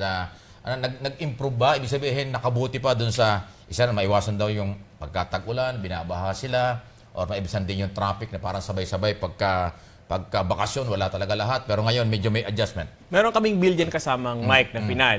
Ito ay naglayo na i-synchronize natin yung schedules ng pag-open ng classes Okay. sa lahat ng levels, basic Good. education, tertiary education. At I think pinag-aaralan yun ngayon ng Commission on Higher Education at Department of Education. So, pwede bang sa public school mag-adjust din tayo? Kasi ngayon, ang mga colleges at ilang universities, nakapag-adjust nga. Sabi ko nga kanina, mayroong nag-start ng August, mayroong September, na-late sila ng at least 1 or 2 months compared dun sa regular na June. Ang isa kasing titingnan natin dyan is that it's not only for internal consumption yung pag-adjust, but also we have to synchronize with the outside world. Ibig sabihin, yung mga other countries, especially ngayon, ASEAN integration. Yes. Diba? So, kung halimbawa, yung calendar doon sa ibang bansa ay nag-start sa ganitong lugar, it matters a lot doon sa pagbibigay ng mga, halimbawa, yung mga faculty exchanges natin, mga scholarship exchanges natin. So, dapat synchronize siya para our Filipino youth and teachers as well could take advantage of these opportunities of cross-institutional exchanges. Okay. Well, sa kasalukuyan ba, ang monitor ba ninyo? Kasi di ba, importante ang mga bata talaga maingganyo na sa eskwela kaysa sa magpatambay-tambay lang, pasintabi na po. O minsan nare-recruit pa ng mga masamang elemento, di ba? Minsan nasasamantala rin ng mga kalaban ng Estado na dahil mahirap ang buhay, sa halip na mag-aral or ballpen papel lang ibigay, ay binibigay bala at baril para sa pagiging rebelde laban sa gobyerno. Medyo seryoso yan. Although hindi naman lahat nangyayari, pero may mga lugar na talagang liblib na baryo ang napapasok ng mga rebelde nga para sila ma-recruit pa. Paano ba mapapangalagaan yan? Paano natin makukumbinsi na kahit mahirap kayo, hindi pwede kayo sa mga rebelde? Dito kayo sa gobyerno, tuturuan namin kayo. Values. Doon sa pagtuturo sa mga kabataan, sa larangan ng sibika. Ayan. Nag-matter, kaya dapat ang unang-una pangalagaan natin mga teachers, ang ating mga guro, kasi sila ang nagtuturo sa mga kabataan natin. Correct. And of course, yung suporta ng gobyerno dapat nandun din. We are trying to maximize support from civil society, mga concerned groups para matulungan natin ito. In fact, yung Department of Education mismo, yung mga ganitong klaseng programa. Meron silang Brigada Eskwela, parang itong bayanihan in Philippine education na tinatawag, na tulong-tulong para masagawa ang mga objectives ng ma-deliver ang basic education ng tama. Tama yan, Congressman. Isa pa rito, siguro, yung, alam mo na, yung pagdating sa kahirapan kasi ang dami ng negative, ang dami kasi ng epekto ng kahirapan ng buhay, di ba? Kasi kahit na gusto mag-aral ng bata, pero hindi naman kayang ibigay ng mga magulang ang suporta, di ba? So, yan yung isang pangkaraniwang problema, di ba? Actually, maraming mga bata gusto talaga makapag-aral eh. Pero pag nakita mo yung kanilang kalagayan, talagang hindi kaya. Aasa talaga sa public school na kung minsan hindi naman enough doon sa mga lugar, na malalayong lugar, na mayroong classroom, school building man lang. O, di ba, may mga ganyan eh, na yung baryo talaga, maglalakad ka ng kung ilang kilometro para ka makarating sa eskwelahan. One concentration that we are focusing on is to see to it that the kids are healthy in school. Ayan. That is why meron kaming proposal kasamang Mike na for a national feeding program. Alam mo ba yung siguro ng araw, yung Nutriban? Correct. Kasi dapat healthy yung mga kabataan at ang kinakain nila ay nutritious food. Meron din kaming advokasya and I'm happy that yung Department of Education adapt ito. Kami po ang naghikayat na iban yung mga soft drinks sa mga eskwelahan. Nakakuha po kami ng maraming support. I'm happy that yung sa Facebook page namin, nakakuha na kami so far ngayon. Bakit hindi talaga 50,000 shares na. So nabigla kami that there talaga really is a public clamor for the banning of soft drinks in public schools. Dahil hindi talaga sa healthy, ganun ba? Hindi po, opo. So yun po ang mga pinagkakabalahan namin ngayon, among others sa basic education.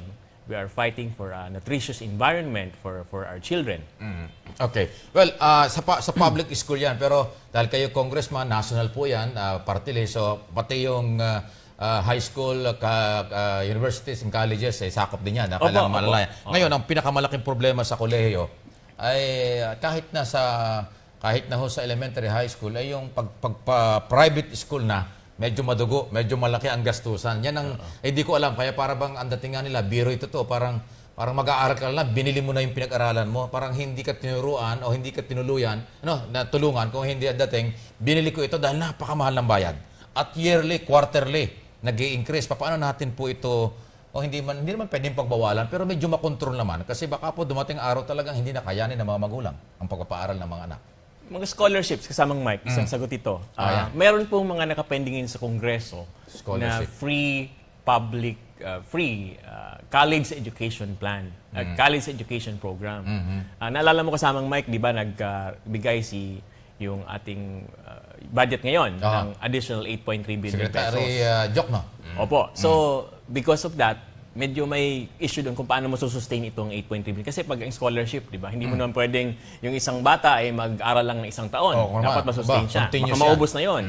So, maraming mga miyembro ng legislatura ngayon, kasama na po ako, ay nag-file ng aming version ng free college education Good. bill. So, yan po ay nasa technical working group na ngayon, inaasikaso na ngayon para ito ay masabit sa plenary para maging batas. Kung di ako nagkakamali, meron na yatang batas yan para tungkol doon sa parang education, pre-education niya. Kundi ang nag-sponsor pa niyan si dating Congressman Romulo ng Pasig. Opo. Alam ko batas na yan pero ang kailangan siguro dyan, susugan lang yung focus, yung implementation, lagyan ng budget para talaga kahit nasa kolehiyo, kung hindi man lahat, at least may mga estudyante talaga, kabataan na makalibre ng education. Actually, kasamang Mike, yun yung tinatawag na Unifast Law. Re-refine natin ngayon. Because under the Unifast Law, may provision for scholarships, for grants, educational grants, at loan program.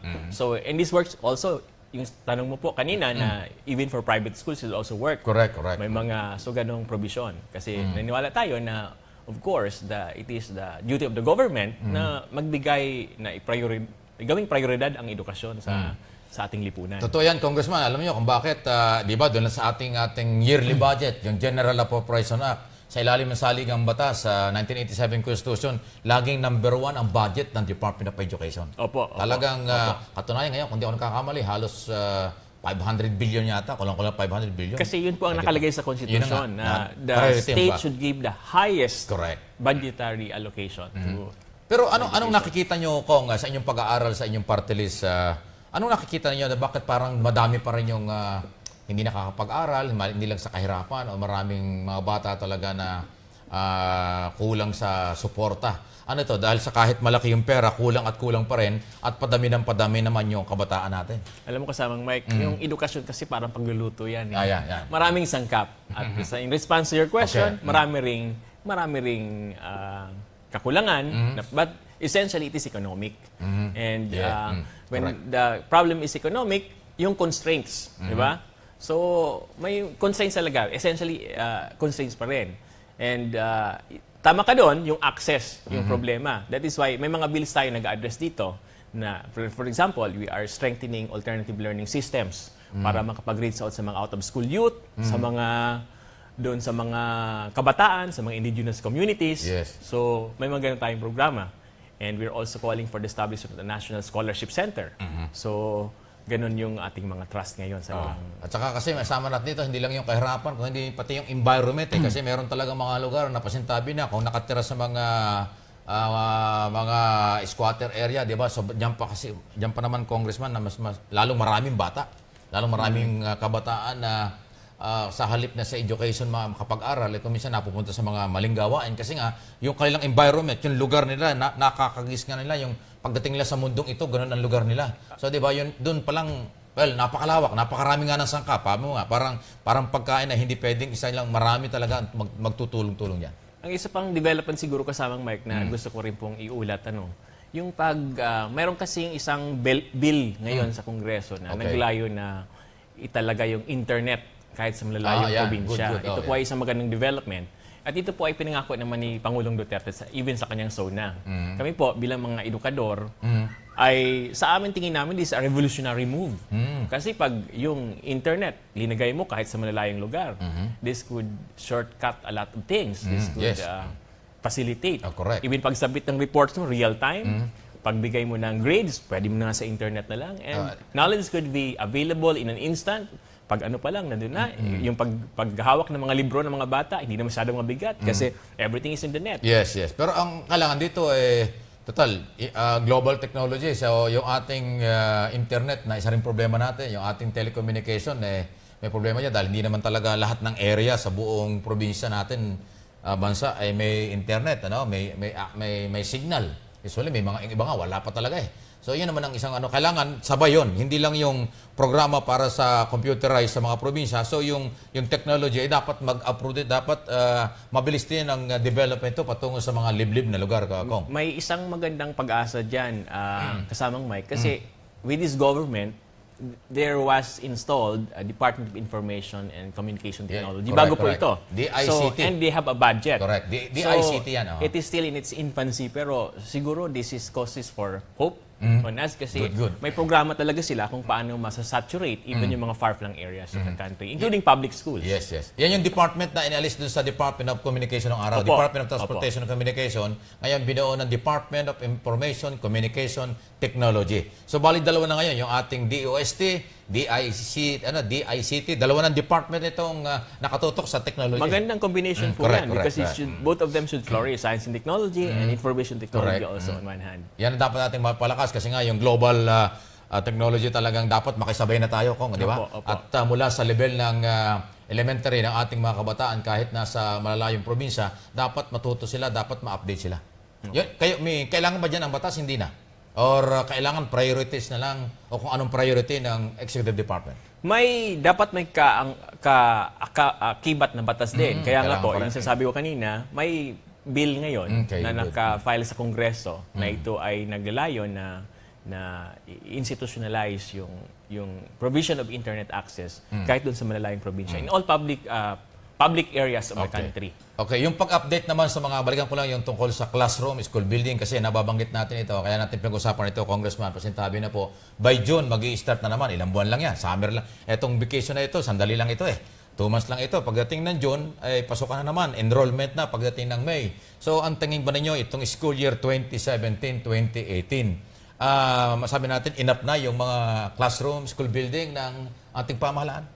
May pagkukulang pa rin kasi nagsisimula pa yung K-12 system. This is a radical shift by way of radical educational structure kasi nagdadag ka ng 2 taon. Yun na nga. So you could just imagine, if you add 2 years, that would mean two more requirements of teachers, classrooms, education materials, and of course. So kasama po yan lahat. Correct. So Kaya pala, marami pong mga baby steps na tinatawag ng Department of Education na ginagawa ngayon just to answer these problems corollary to the institutionalization of K-12 in our educational system. So it is expected po. But as far as the vision is concerned, total nandyan na po yan. Kami po, na-elect po kami sa Kongreso, wala pa yung K-12. Kaya nga sabi ko nga sa mga interviews, by now it is already moot in academic.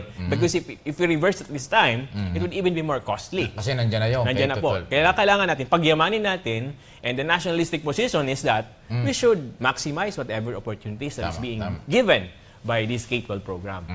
At yung mga parents naman, dapat mag-adjust din. Kasi usual, di ba, yung mga opposition dyan, parang hindi namin kaya yung additional 2 years. Pero alam nyo, hindi lang kulang siguro, hindi rin na ipapaliwanag na mabuti. Hindi na alam na ang laki ng advantage ng mayroong K-12. Kasi dito lang sa atin, sa ibang mga bansa, sa North at South America, Congressman, alam mo naman yan, di ba? Pagdating ng pag-graduate ng high school ng mga bata ron, pwede na silang magtrabaho. Kaya nilang magtrabaho kasi marami na silang nalalaman. Ang sitwasyon nga talaga kasamang Mike, kami po, even sa partido, talagang hati po kami doon sa K-12. Pero nung kami po ay mag-usap-usap, it is our position na to support the government on this because sayang kasi yung investment, yung infrastructure na bilyones na nakalatag na for K-12, anong gagawin natin doon? And besides, ang issue naman sa K-12 is not so much on the propriety of it, but on our preparedness, di ba? And the cost. Tama yan. Well, isa pa rito, yung bang, halimbawa, graduate ka ng additional 2 years sa high school. 1 year sa elementary, 1 year sa high school, dahil nga K-12 project na ito. Yan ba, pagkatapos nilang high school, allowed na ba sila ba pwede na makahanap ng trabaho? Kasi sa North at South America, kahit hindi ka tapos ng kolehiyo, pero tapos ka ng high school, tinatanggap nila sa kanila kung anong trabaho ang kaya. Dito sa atin, usually, pinipili, graduate, pag sinabing high school graduate ka lang, hindi ka pwede. So, matindi yung discrimination. So, tingin nyo, ito bang graduate ng K-12 na ongoing project na ng ating pamahalaan? Ito na rin ba yung pagkakataon na medyo mabago, kilalanin ng ating mga employer na kahit na high school graduate pa lang, pwede na nilang kuning worker? Yun po talaga kasamang Mike ang intent ng K-12. Kaya nga ito po siguro ang hindi masyadong nagbibigyan ng emphasis sa ating mga information dissemination. Okay. Sige ko. That the beauty about K-12 is that after completion of the grade 12, you are supposed to be employable.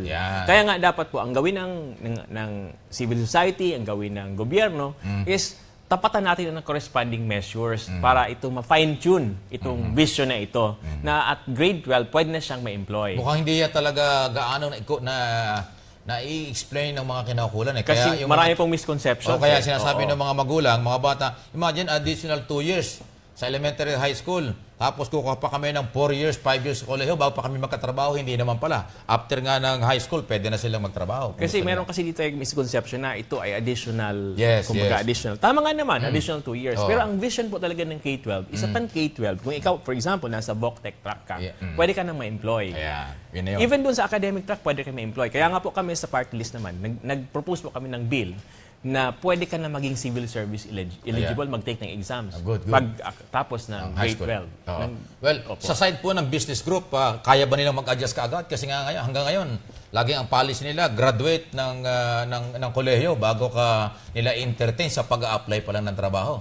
Kung anong available, anong kakayanan mo dun sa trabahong kailangan nila. Depende yan kasamang Mike dun sa job requirement. Okay. Pero ang intent naman kasi ng K-12, ito yung mga first level job complement ng isang industry. Hindi naman talaga ito yung nasa upper echelon ng management level. Okay. Well, Congressman, medyo ano lang ang oras natin at kahit paano napag-usapan po natin na mahalaga ito at naka-recess pero marami kayong gagawin. Congressman, baka po mayroon pa akong mga hindi na itatanong or gusto nyong iparating sa ating mga viewers at ating mga listener, radio, TV at sa mga social media. Lalo na yung ating mga OFW na may mga anak. Naku, yung po mga OFW, maraming pinag-aaral ng mga anak. Nasa inyo po yung pagkakataon, Congressman? Ngayon kasamang Mike, kasi graduation season. So ang issue ngayon ng maraming kababayan natin ay may trabaho ba ako kung pagkatapos ng graduation. So kami po sa unang edukasyon, ang isang karampatang measure na ginawa namin ay mag-file ng isang bill. Ito po ay ang tinaguriang School to Employment Act of 2017. Kasi tingin po namin ito ang missing ingredient sa lahat ng ating mga polisiya. Na kasi ngayon, ang phenomena ng education gap, yung mga walang trabaho, 600,000 annually. Wala pong trabaho, nakakatakot po yan, di ba? Bigay ka ng bigay ng scholarship, tapos wala naman pala silang trabaho. So dapat matutukan natin ito. Ito pong bill neto, nagalayo na yung curricular design ng mga kurso at na may participation din ng private sector na ini-envision ka agad na pag tungtong pa lang sa paaralan ng estudyante, meron na siyang trabaho. Through twinning programs with the industry. Kung halimbawa, magkatrabaho ka sa Japan, meron ka ng twinning industry on language requirements. Yung ganun pong mga dapat na creative approaches para mabigyan natin kaagad ng trabaho yung ating mga kabataan pag-graduate ng college. Okay, so thank you. Mga kaibigan, si Congressman Salvador Vilaro Jr. po yan. Junior po siya. Importante junior. Ng One ang Education Party List. At kahit nakareses sila, pero talaga namang kailangan ay tuloy ang pag-aaral, tuloy ang mga plano para pagbalik sa Kongreso, maraming dapat gawin. So, etong K-12 na ongoing na ito, suportado po nila at marami pa mga panukala. Isipin mo, 205. Sana magawa lahat ang kalahati man lang yan o kung ano man. Kasi alam mo sa Congress, napakaraming panukala pero siyempre hindi naman assurance na yan ay matatapos. Kaya kailangan masipag, tutok talaga ang ating mga kinatawan. Congressman, thank you po. Maraming salamat. At welcome po kayo sa muli niyong babalik. Pagbabalik, dito lang po kami at everyday po itong programang ito. Salamat po. Thank you, Congressman. Mga kaibigan, sa akin pong pagbabalik, kami po ay may mga iba pang mga interview. Huwag po kayong aalis, sandali lang po.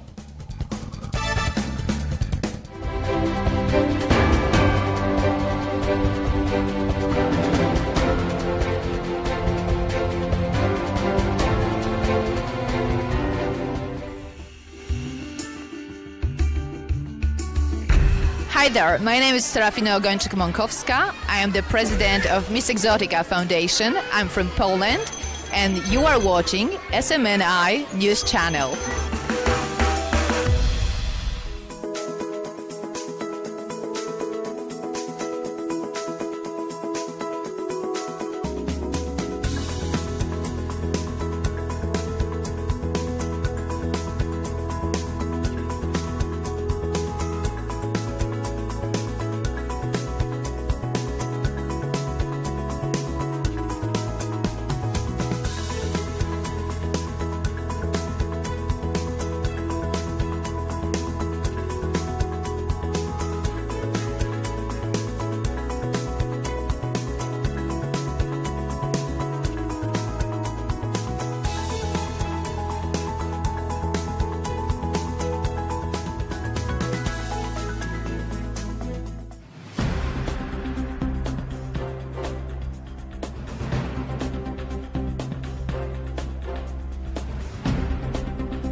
Hi, I'm Secretary Martin Andanar, and you're watching SMNI News Channel.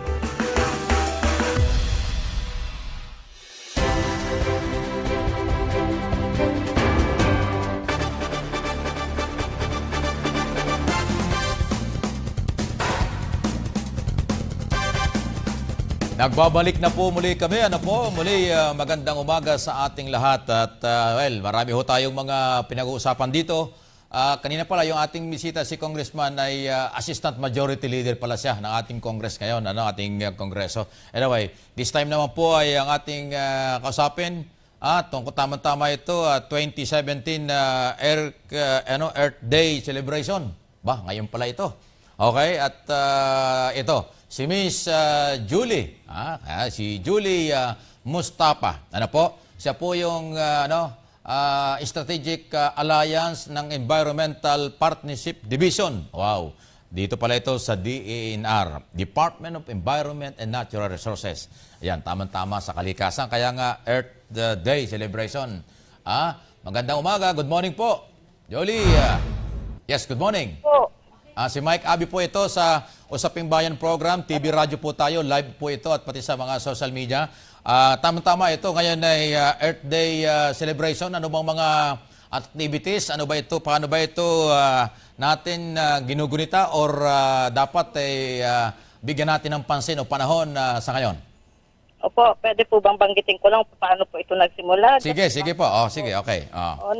Dito po sa Pilipinas, nagsimula tayo ng 1990 noong ipatupad ni ang dating Presidente Aquino na i-celebrate ang Earth Day. Hanggang sa ito ay naging sustainable, pinatagal, pinalawig ito ng dating Presidente Arroyo sa pamamagitan po ng Proclamation number 1481.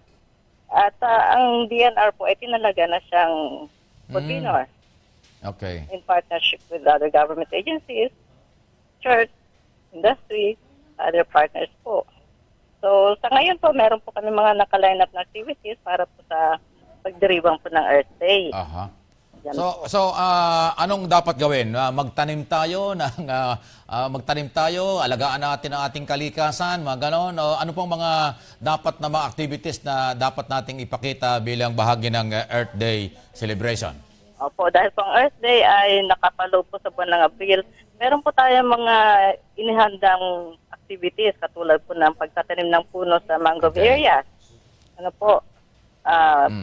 Meron din po tayo nakaprogramang clean-up sa may Lalapatcaya kasi dyan po nadadala yung basura natin mula sa kabundukan, lalo dito sa Metro Manila.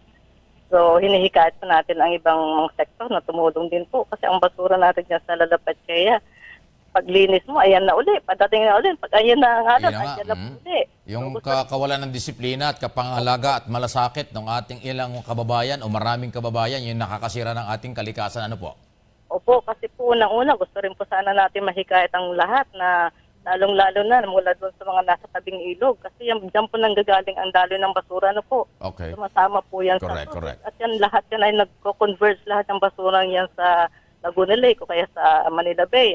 So kailangan talaga ay sakripiso, malasakit at saka bigyan natin ng halaga ang ating bayan at dito sa Earth Day celebration ito, dito natin talaga ipakita yung mga tamang gawain kung paano natin pangalagaan ito.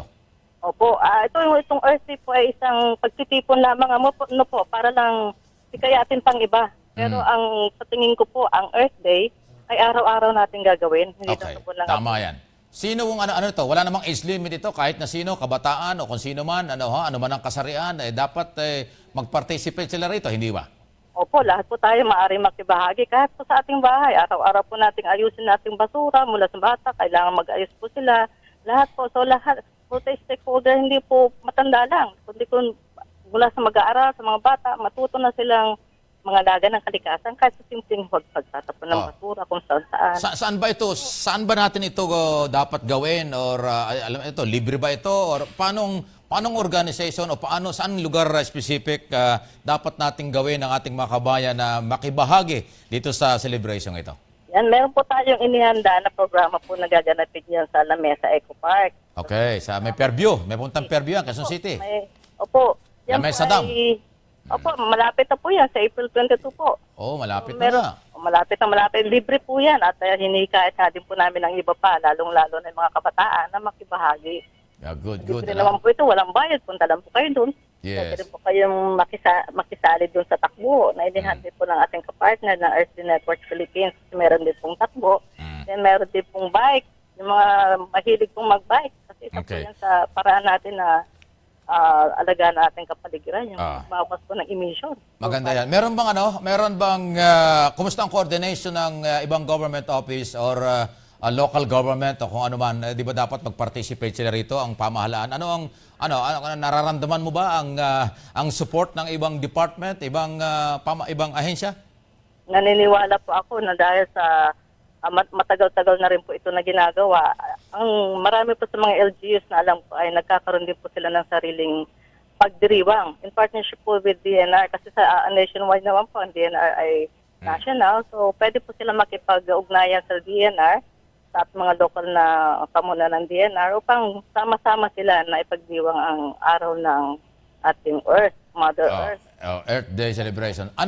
Pwede mo pakibanggit, ano bang communication, telepono, o saan, maliban sa DNR office, saan sila pwedeng makipag-coordinate sa inyo, lalo na po yung April 22 or yung iba pang mga activities para makiisa dito sa mahalagang ito para pangalagaan natin ang kalikasan?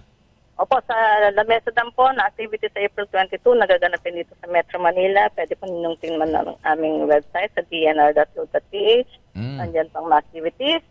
So, pinapalalawak din po namin yan sa pamamagitan ng ating social media na siya pong usong-uso sa ngayon.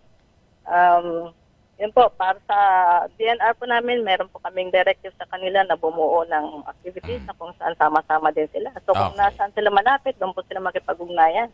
Tama yan. Metro Manila po yan. Kahit po sa Mindanao, meron po yan. Ayos. Okay, kung kailangan talaga, kaya pabor lang na tigil ang mining, tigil ang logging, pagsira ng ating likas na yaman, magtanim, maglinis, yung magkalat ng basura. Maraming pwedeng gawin at maraming dapat magawa ang bawat Pilipino. Ano po? Tama po. At yung responsible na tao, yung responsibility natin sa kalikasan. Sana yung ma-transfer natin yan sa kabataan, lalo sa mga maliliit kasi sila yung susunod na henerasyon.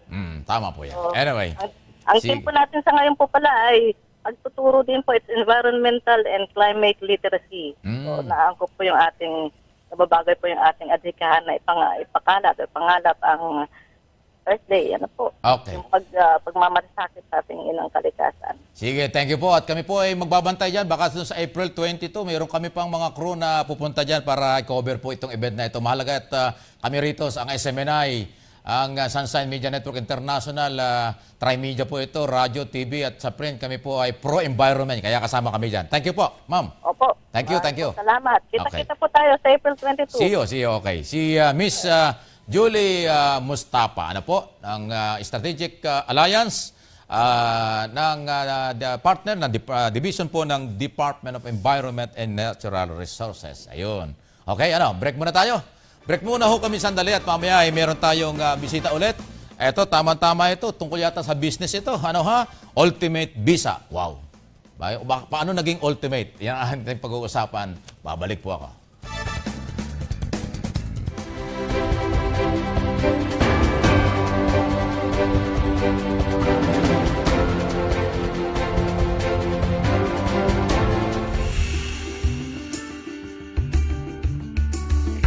Hi, I'm Jimmy Bondoc, AVP for Entertainment at PAGCOR, and you're watching SMNI News Channel.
Good day, everyone. This is General Resty Padilla of the Armed Forces of the Philippines, and you're watching SMNI News Channel. Garbage plastics must be properly segregated and disposed because burning these all together may cause hazard to the people, animals, and more importantly, to the environment. Burning of plastics commonly used in the household contributes to global warming as it increases the greenhouse gases. Burning garbage plastic is not advisable as plastic contains chemicals that when burned releases carbon monoxide, dioxins and furans, which have been linked to cause cancer and respiratory diseases, and ailments to the immune system, reproductive system, and hormone-producing endocrine gland. Instead of burning these plastics, segregate them and reuse them if possible. And then you can make money out of the plastics that you think you cannot use. So starting this day, let's take appropriate measure in disposing our plastic garbage. Let's refrain from burning our plastic garbage at home, and then at the same time, earn money. Save Mother Earth.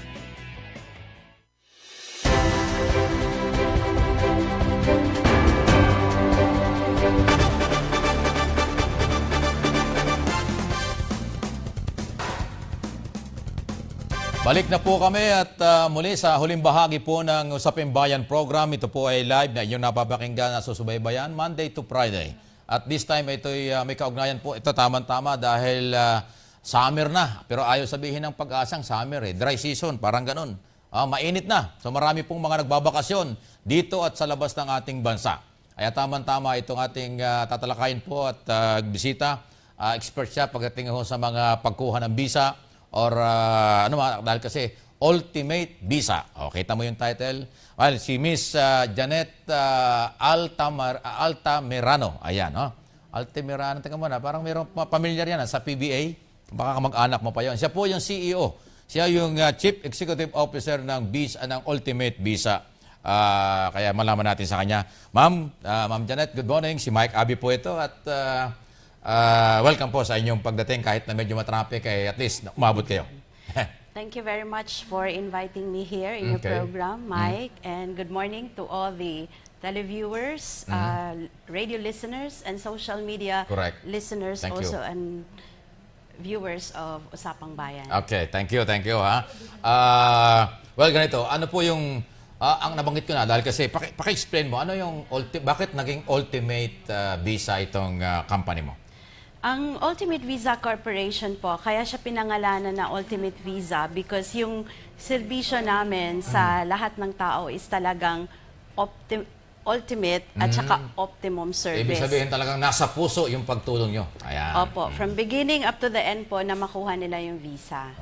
Okay, so ano yung mga alam mo, napakaganda niya kasi maraming mga Pilipino gusto umalis, magbakasyon, pero lagi ang problema, ang tanong, may visa ka ba? Ay wala pa, problema mo talaga yan. So, paano ba ang proseso? Halimbawa, sample natin, US o Canadian at saka US visa. Paano ang gagawin ng mga viewers natin, listener? Anong dapat nilang unahin? Paano ang coordination? Paano yan? Ang pinaka-importante po first is you need to have your passport. Now, to get the schedule of passporting takes a bit some time now. So, I would suggest you do it and you don't do it like last minute para hindi kayo din ma-stress.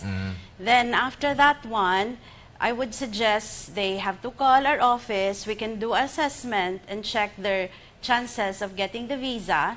And that once they're ready, then we can get the ball rolling and we can always advise them on what to do to make it easier and less stressful for their, from their end. Importante yung mga requirements. Di ba may mga katulad ng US visa, pagkuha mo dyan, nire-required ka ng personal appearance yan. Pupunta ka ng embassy, may interview yan. Ang Canadian visa, wala na. Dati may mga interview pa yan. So wala na. Puro document na lang yan. Kung paano mo justify na bakit ka magtuturist o bakit ka pupunta ng mga bansang yan. So pagka personal appearance, tulad ng US na, until now, yan lang yung nag-record talaga. Kasi kahit yung mga European visa, hindi na kailangan ng personal appearance Pero dito sa, hindi lahat, pero dito sa US, talagang personal. So kayo rin ang mag-a-arrange kung paano ma-schedule.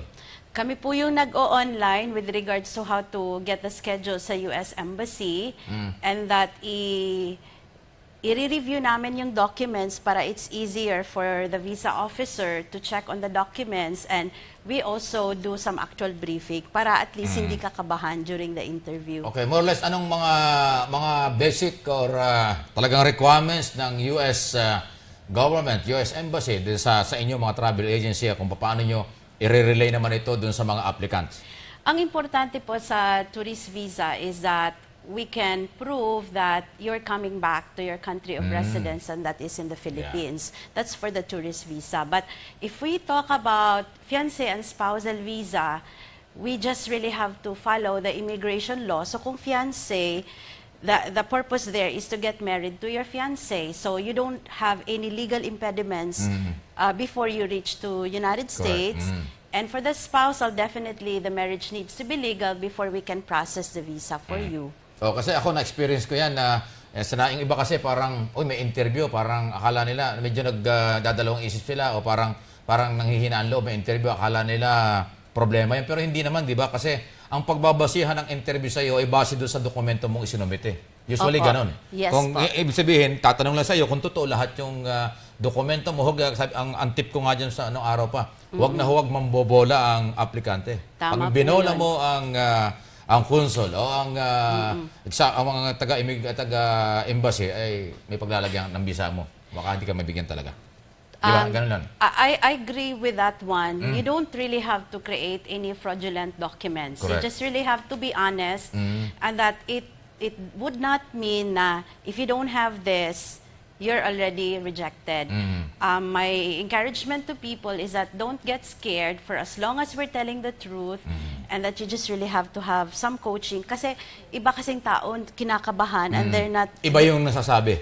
Parang nagpapanik sa harap ng interview, so nawawala yung focus niya, ang layo dun sa dokumentong isinumite niya, yung kanyang mga sagot o sinasabi, kaya nagdududa tuloy yung nag-interview. Opo, kasi medyo yung iba nakalimutan, probably siguro anong pangalan nila or anong trabaho nila. Pag nakalimutan mo, ibig sabihin hindi totoo yung dokumento mo, ay delikado. Alam mo nakalimutan, di ba, bakit ba Janet, yan, sa interview, ano yan ako naranasan ko yan, ilang beses na akong nag-renew ng visa. Ano lang yan una, pangalawang tanong sa'yo, malalaman mo na kung okay ka o okay din sa'yo sa umpisa pa lang, unang tanong pa lang, pagka mararamdaman mo rin, kung duda sa'yo yung nagtatanong, nag-i-interview, di ba? Kaya kailangan, relax ka lang. Sagutin mo lang, huwag mo siyang unahan. Sagutin mo lang, then sila nang bahala. Parang gano'n. Di ba? Ewan ko kung anong tip nyo dyan sa inyong travel agency. Kasi medyo kailangan may briefing kayo niyan before yung schedule actual interview, hindi ba? Opo, ganito siya. You're given only few minutes, hopefully minutes, to be interviewed at the U.S. Embassy. So it is very important that we can guide you the mostly relevant questions, and you will be guided kung anong mostly asked questions para hindi ka naman masyadong kabahan. And there are also some other countries na parang walang interview. Canada, Australia. Wala. Maraming mga country na walang personal interview. Pero ano ba yung mga ibang requirements? Kasi yung iba nakakita ko, naalala ko, kailan ba ako nag-renew, no? Parang yung mga nakasabay ko ron sa embassy, ang daming dalang papeles. Dala yung titulo ng lupa nila. Dala yung lahat ng papeles ng kailang kabuhayan, dala-dala. Parang hindi naman yata kailangan yun Talaga bang kailangan yun? Bakit sila kailangan magdala ng maraming dokumento? If in case lang po na itatanong or gustong makuha ng visa officer yung original copy, mas maganda po, you're ready. Dala mo? Kaya po, importante ma-check namin yung documents para... Because you're only given one chance. Correct. And don't spoil the one chance because you have to redo it. Correct. So, yun pala, kaya pala may mga dala, in case na magtanong, meron sila ipapakita. Hindi lang yung verbal na meron sila, pero wala naman. Kaya pala dala-dala yung title nung, pati yung mga ORCR ng kanilang mga kotse, title, pati mga bank account record, at kung ano pa mga record. Para lang ma-justify na may property ka rito, may kabuhayan ka rito, kaya mo mag-travel, kaya mo magbakasyon, at babalik ka rito. Yun naman importante. Makakumbisi mo lang naman ang US Embassy na talagang babalik ka rito, meron kang visa, di ba? Sa Canada, doon sa ibang mga embassy na wala ng personal interview or appearance na tinatawag, paano ang proseso na yan? Puro document naman yan, di ba?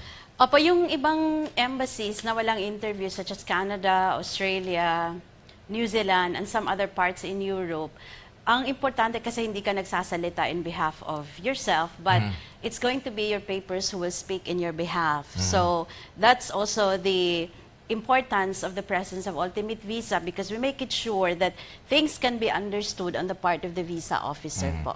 Okay. Janet, ganito. Nabasa ko nung isang araw yung news na yan eh, yung item na yan. Ano, parang meron kayang tie up ba? Paano itong Ultimate Visa? Paano ang proseso niyan? Anong significant niya sa inyong business? Ultimate Visa o pag-support sa mga aplikante ng visa? Opo, like we started our partnership with M. Luwilier since October 2014. Nagsisimula po kami ng bills payment wherein most of our clients can go to any M. Luwilier branches, which are about 2,000 branches nationwide, and they can just pay to any M. Luwilier branches to pay for the visa assistance. Opo, para by the time they come to our office, either in Manila or which is in Makati or in Cebu, they just have to pay directly to M. Luwilier, and that we can give them ahead of time the requirements, and then also at the same time we can discuss it to them, and then once they go to their office, at the time they submit the documents. So we cut really on the time here, and we make it faster, and we improve on that with our services, because we always have to think for the benefits really of the clients of Ultimate Visa Corporation. So we go further from bills payment, Sir Mike. Yes. We go further into wherein M. Luwilier can already get information of any possible clients who would like to process for visa, especially for places which are not reached with internet. Medyo malayo probinsya. Opo, kung walang internet po, they can just submit the names, the contact numbers or emails to any M. Luwilier branches, and that M. Luwilier will be coordinating to our visa consultants, and it's going to be us who will do the calling and do the assessment for free to the prospective clients po. Oh, ganda yan. Para hindi na po yung mga nasa probinsya, malalayong lugar na nanonood po kayo, nakikinig. At least meron na kayong lalapitan. May mga branches naman. Napakaraming branches nga yan, di ba? Opo. Yung M. Luwilier. hindi yan basta sanglaan lang eh. Di ba? Diyan sa kilala yan. Maraming pati pala yan ay nakipag-tie up na sa'yo. So yan, pati yung mga dokumento nila, pwede rin idaan dyan. O yung pati yung payment, lahat. Yung payment, they can pay it also to M. Luwilier. And for the documents, our visa consultants will be advising them where to send it. But if they're comfortable sending it to M. Luwilier, we can always do some arrangements for that. No problem po. Well, ganito, importante ito. Siguro yan ang gusto madinig ng ating mga viewers. Magkano ba ang tawag dito? Di ba may payment, may bayad yan eh. Wala naman libre talaga ngayon. Ano, ha? Magkano yung ang bayad ng pag-asikaso ng mga document na ito? Ano? Siyempre, lahat i-guide nyo yung isang aplikante. Kahit na, lalo na yung mga bago pa talaga na wala pang experience kung paano kumuha ng visa. Di bali magre-renew lang. Medyo kabisado niya kung anong dokumentong kailangan at saka obligasyong payment nila. Sa iyo, magkano ang halimbawa, US or Canadian visa? Morris, magkano ang kanilang obligasyon o gastos nila? Mike, I cannot tell you the rates now. Okay. But I can just really assure you na yung rates namin, we are just only in the mid-market. Not too high and not too low also. Para we can have some, most of the clients. Okay. Sa iyo yun. Pero sa side nung halimbawa, ayaw ko nagbago na. Ang US Embassy, alam ko, $160. Ang Canada, hindi ko alam kung nalimutan ko na yung Canada. Magkano? Nagbago na ba? It's more than $100 also. Parang $150, $160. I think it's $150 as far as I can recall. Ayan. Para may idea na kayo kasi importante, baka akala nyo siya lang ang babayaran po nyo dahil sa serbisyo niya. Hindi po. Yung embassy, yung US Embassy, diyan niya kumikita ng $1,000,000 ang embassy kasi nga, isipin mo, $150 per visa. Ma-reject yung visa yan o mabigyan kayo, yun ang bayad nyo. Ay pila-pila everyday yan, di ba? Sa Canadian visa, hindi ko parang 7,000 pesos, parang 8,000 parang pesos. Parang ganun po as far as I can recall. So, sabi, kung meron kang $150 US dollar, plus yung talent fee ng agency ni Ma'am Janet, so yun lang ang gastos nyo. Hindi na kayo masyadong mahihirapan pa. Ay, di ba? Kung alam mo, maraming nag-a-apply na maraming trabaho, busy sila. So, at least meron silang idea kung magkaano more or less ang inyo pong maaaring gastos sa pagkuha ng mga bisang ito. Yung ibang mga ibang country, kasi maraming nandito, parang Australia, di ba? Ano ba ito? Sa Middle East, meron pwede rin. Nagpa-process po kami. Sa Europe. Europe. Meron po Yan. kaming UK, meron kaming Germany, Norway, Sweden, Yan. Malta, Turkey. Okay. All of the countries Good. actually which are mostly visited and least visited countries, we assist them. Dapat makuha mo mga Caribbean countries, meron po. Dapat makuha mo mga kliyente, ang Kongreso at Senado, silang madalas magbibiyahe-biyahe. May pamilya pa. At saka, alam mo naman, ngayong recess pa naman ng Congress, ang dami nagbibiyahe dyan. Anyway, so saan ang opisina nyo? Pakiulit mo ulit. Saan ang opisina nyo? Anong pwedeng communication na magamit nila para makipag-coordinate dito sa Ultimate Visa Corporation? So the viewers of Usapang Bayan and the listeners also of Usapang Bayan, they can log into our website that's free of charge and we give them a free assessment. Our website is www.ultimatevisa.com. We also have an office here in Makati which is located at UG5, Cityland, Pasong Tamo Tower, 2210 Chino Roses Avenue, Pasong Tamo, Makati City. Our other office is located in Cebu, which is at the ground floor, JSP Building, General Maximum Avenue, corner Chavez Street, Cebu City. Ayan, okay. So, kompleto. Kung kayo po ay by online, makipag-coordinate sa kanya or yung office, Davao, yung Cebu at Metro Manila, nandiyan lang po si Miss Janet. Siya po yung mismong CEO at natural, meron siyang mga staff. Monday to Friday ba ito or Monday to Saturday operation? Paano? Our office is open from Monday to Saturday po, as early as 8 o'clock and as late as 7 o'clock. Okay. Well, more or less, ang visa, nag-apply sila. Ilang weeks bago nila makuha yan or matapos yung ano? Depends po sa anong klaseng visa. So if, for example, they process a tourist visa, nagre-range po yung tourist visa between 1 week to 3 weeks. So, merong bago po sa New Zealand. You can already obtain your tourist visa to New Zealand as early as 1 week. Okay, good. At saka yung ibang countries po, nagre-range siya between 3 weeks po. Ang Canada yata parang 3 weeks. Opo, Ang US yes. naman, basta ma-schedule ka, madali lang, parang after 1 week or 10 days, binabalik na yung pag may visa na, di ba? If you live in the areas of Greater Manila area, the passport will be delivered to you in 5 days' time. But if you're outside of Metro Manila, they will deliver it in 7 days' time. Yung kasi nung pag-schedule ang interview nyo sa US Embassy, conforme ang embassy po ang nagde-decide doon, hindi kayo, di ba? Embassy ang magsasabi kung kailan ka pwedeng ma-interview nila. O kayo? Kayo nag-online para sa schedule? Kami po yung nag-o-online. Meron po kasing iba't ibang klaseng Okay.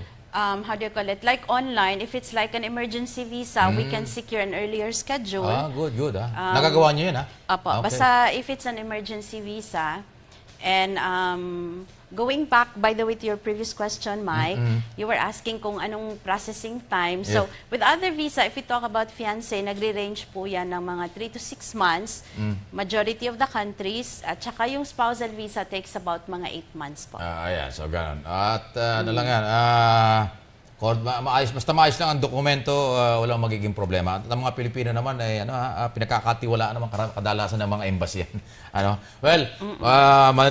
Gipit na tayo sa oras. Baka meron pa akong hindi na itatanong sa iyo sa iyong business na ito. Sige, sa iyong pagkakataon, Janet. Alam ko na timing itong pag-usap natin ito kasi marami nagbabakasyon. By next week, magbabakasyon yung iba. Paano yung mga local? Hindi naman siguro hindi ka nag-asikaso ng mga local lang. Domestic flight, hindi na, Puro visa lang ito. We do also outside the country ticketing, lang. which are local flights, and we also service to international flights. Okay. So, yan. Travel agency at talagang tumutulong sa mga visa. Sige, go ahead. Baka meron pa ako hindi na itatanong. I would just like to reiterate our website. For your free assessment, log on to our website, which is www.ultimatevisa.com. You might have questions. It's best that you do it. And don't get scared. If you want to do it, do it. And that for people who would really like to travel outside of the country under tourists, sometimes you stop doing things simply because you're scared. Never could you see any places that God has created for all of us if we are scared to do it. But once you do it right. You just go to Ultimate Visa Corporation. Okay, yan. May idea na po kayo. At doon sa mga gustong mag-apply na po kayo or makipag-coordinate sa kanya. Although marami namang mga nag-o-offer na mga ganyan, pero siyempre, isa sa aming pinagkatiwala na ating guest ngayon ay si Miss Janet Altamarino. Altamarino, tama. Ayun ang dito. Kasi kanina nabasa ko doon. Pero ito yung tamang apelyido. Janet O. Altamarino. Tama? Okay. Altamarino, tama po, ayun, sir. Ayun, tama. Okay, sorry Yes, sir. Anyway, para inyo pong ma-guide kayo, mabigyan ng pagkakataon, kuha na kayo ng visa. Kahit alam nyo, ang pagkuha ng visa, mahalaga yan. Kahit mahalaga ang may visa. Hindi ho kailangan sakala kayo mag-a-apply pag aalis na. Ako, pinapakayo ko sa iyo. Lalo kung halimbawa, US, Canada 5 years, ang US 10 years. So mag-apply na po kayo. Hindi yung kaya saka kayo mag-a-apply pagkapaalis na. Nako, under pressure yan, delikado yan. Kailangan po, meron na kayong visa, standby lang para anytime na magta-travel kayo at kailangan na inyong pamilya, makakaalis kayo. Hindi ba, Janet? Tama yun. So punta kayo kay Ma'am Janet para matulungan kayo kung paano ko humarap sa interview, paano mag-prepare ng mga dokumento para swak ang visa para sa mga Pilipinong nagbabakasyon all over the world. Wala na rin kaming oras. Thank you, Ma'am Janet. Thank you sa iyong personal na pagpunta rito. Kahit alam kong traffic, pero dumating ka at okay lang yan. Good luck at congratulations na rin sa pati na yung mga staff mo siguro, lahat ng mga kasamahan mo dito sa business na ito. Wala na kasi kaming oras. Thank you. Sa ngalan po ng SMNI News Team. Naku, Friday nga pala ngayon. Monday to Friday lang ho tayo magkasama ng 7 to 9. So pahinga kami bukas at saka Sunday, kasi weekend yan. So Monday po kami babalik. At lahat-lahat po ang mga writer, reporter, lahat technical people, transmitter, radio and TV yan, lahat-lahat to. Nasa IT, mga information technology expert namin dyan, ating mga kasama. Sa ngalan po ni Pastor Apollo Siki Buloy, amin pong President and CEO ng Sunshine Media Network International, SMNI. Ang inyo pong lingkod, si Mike Abi po ito. Magandang umaga po ng Friday!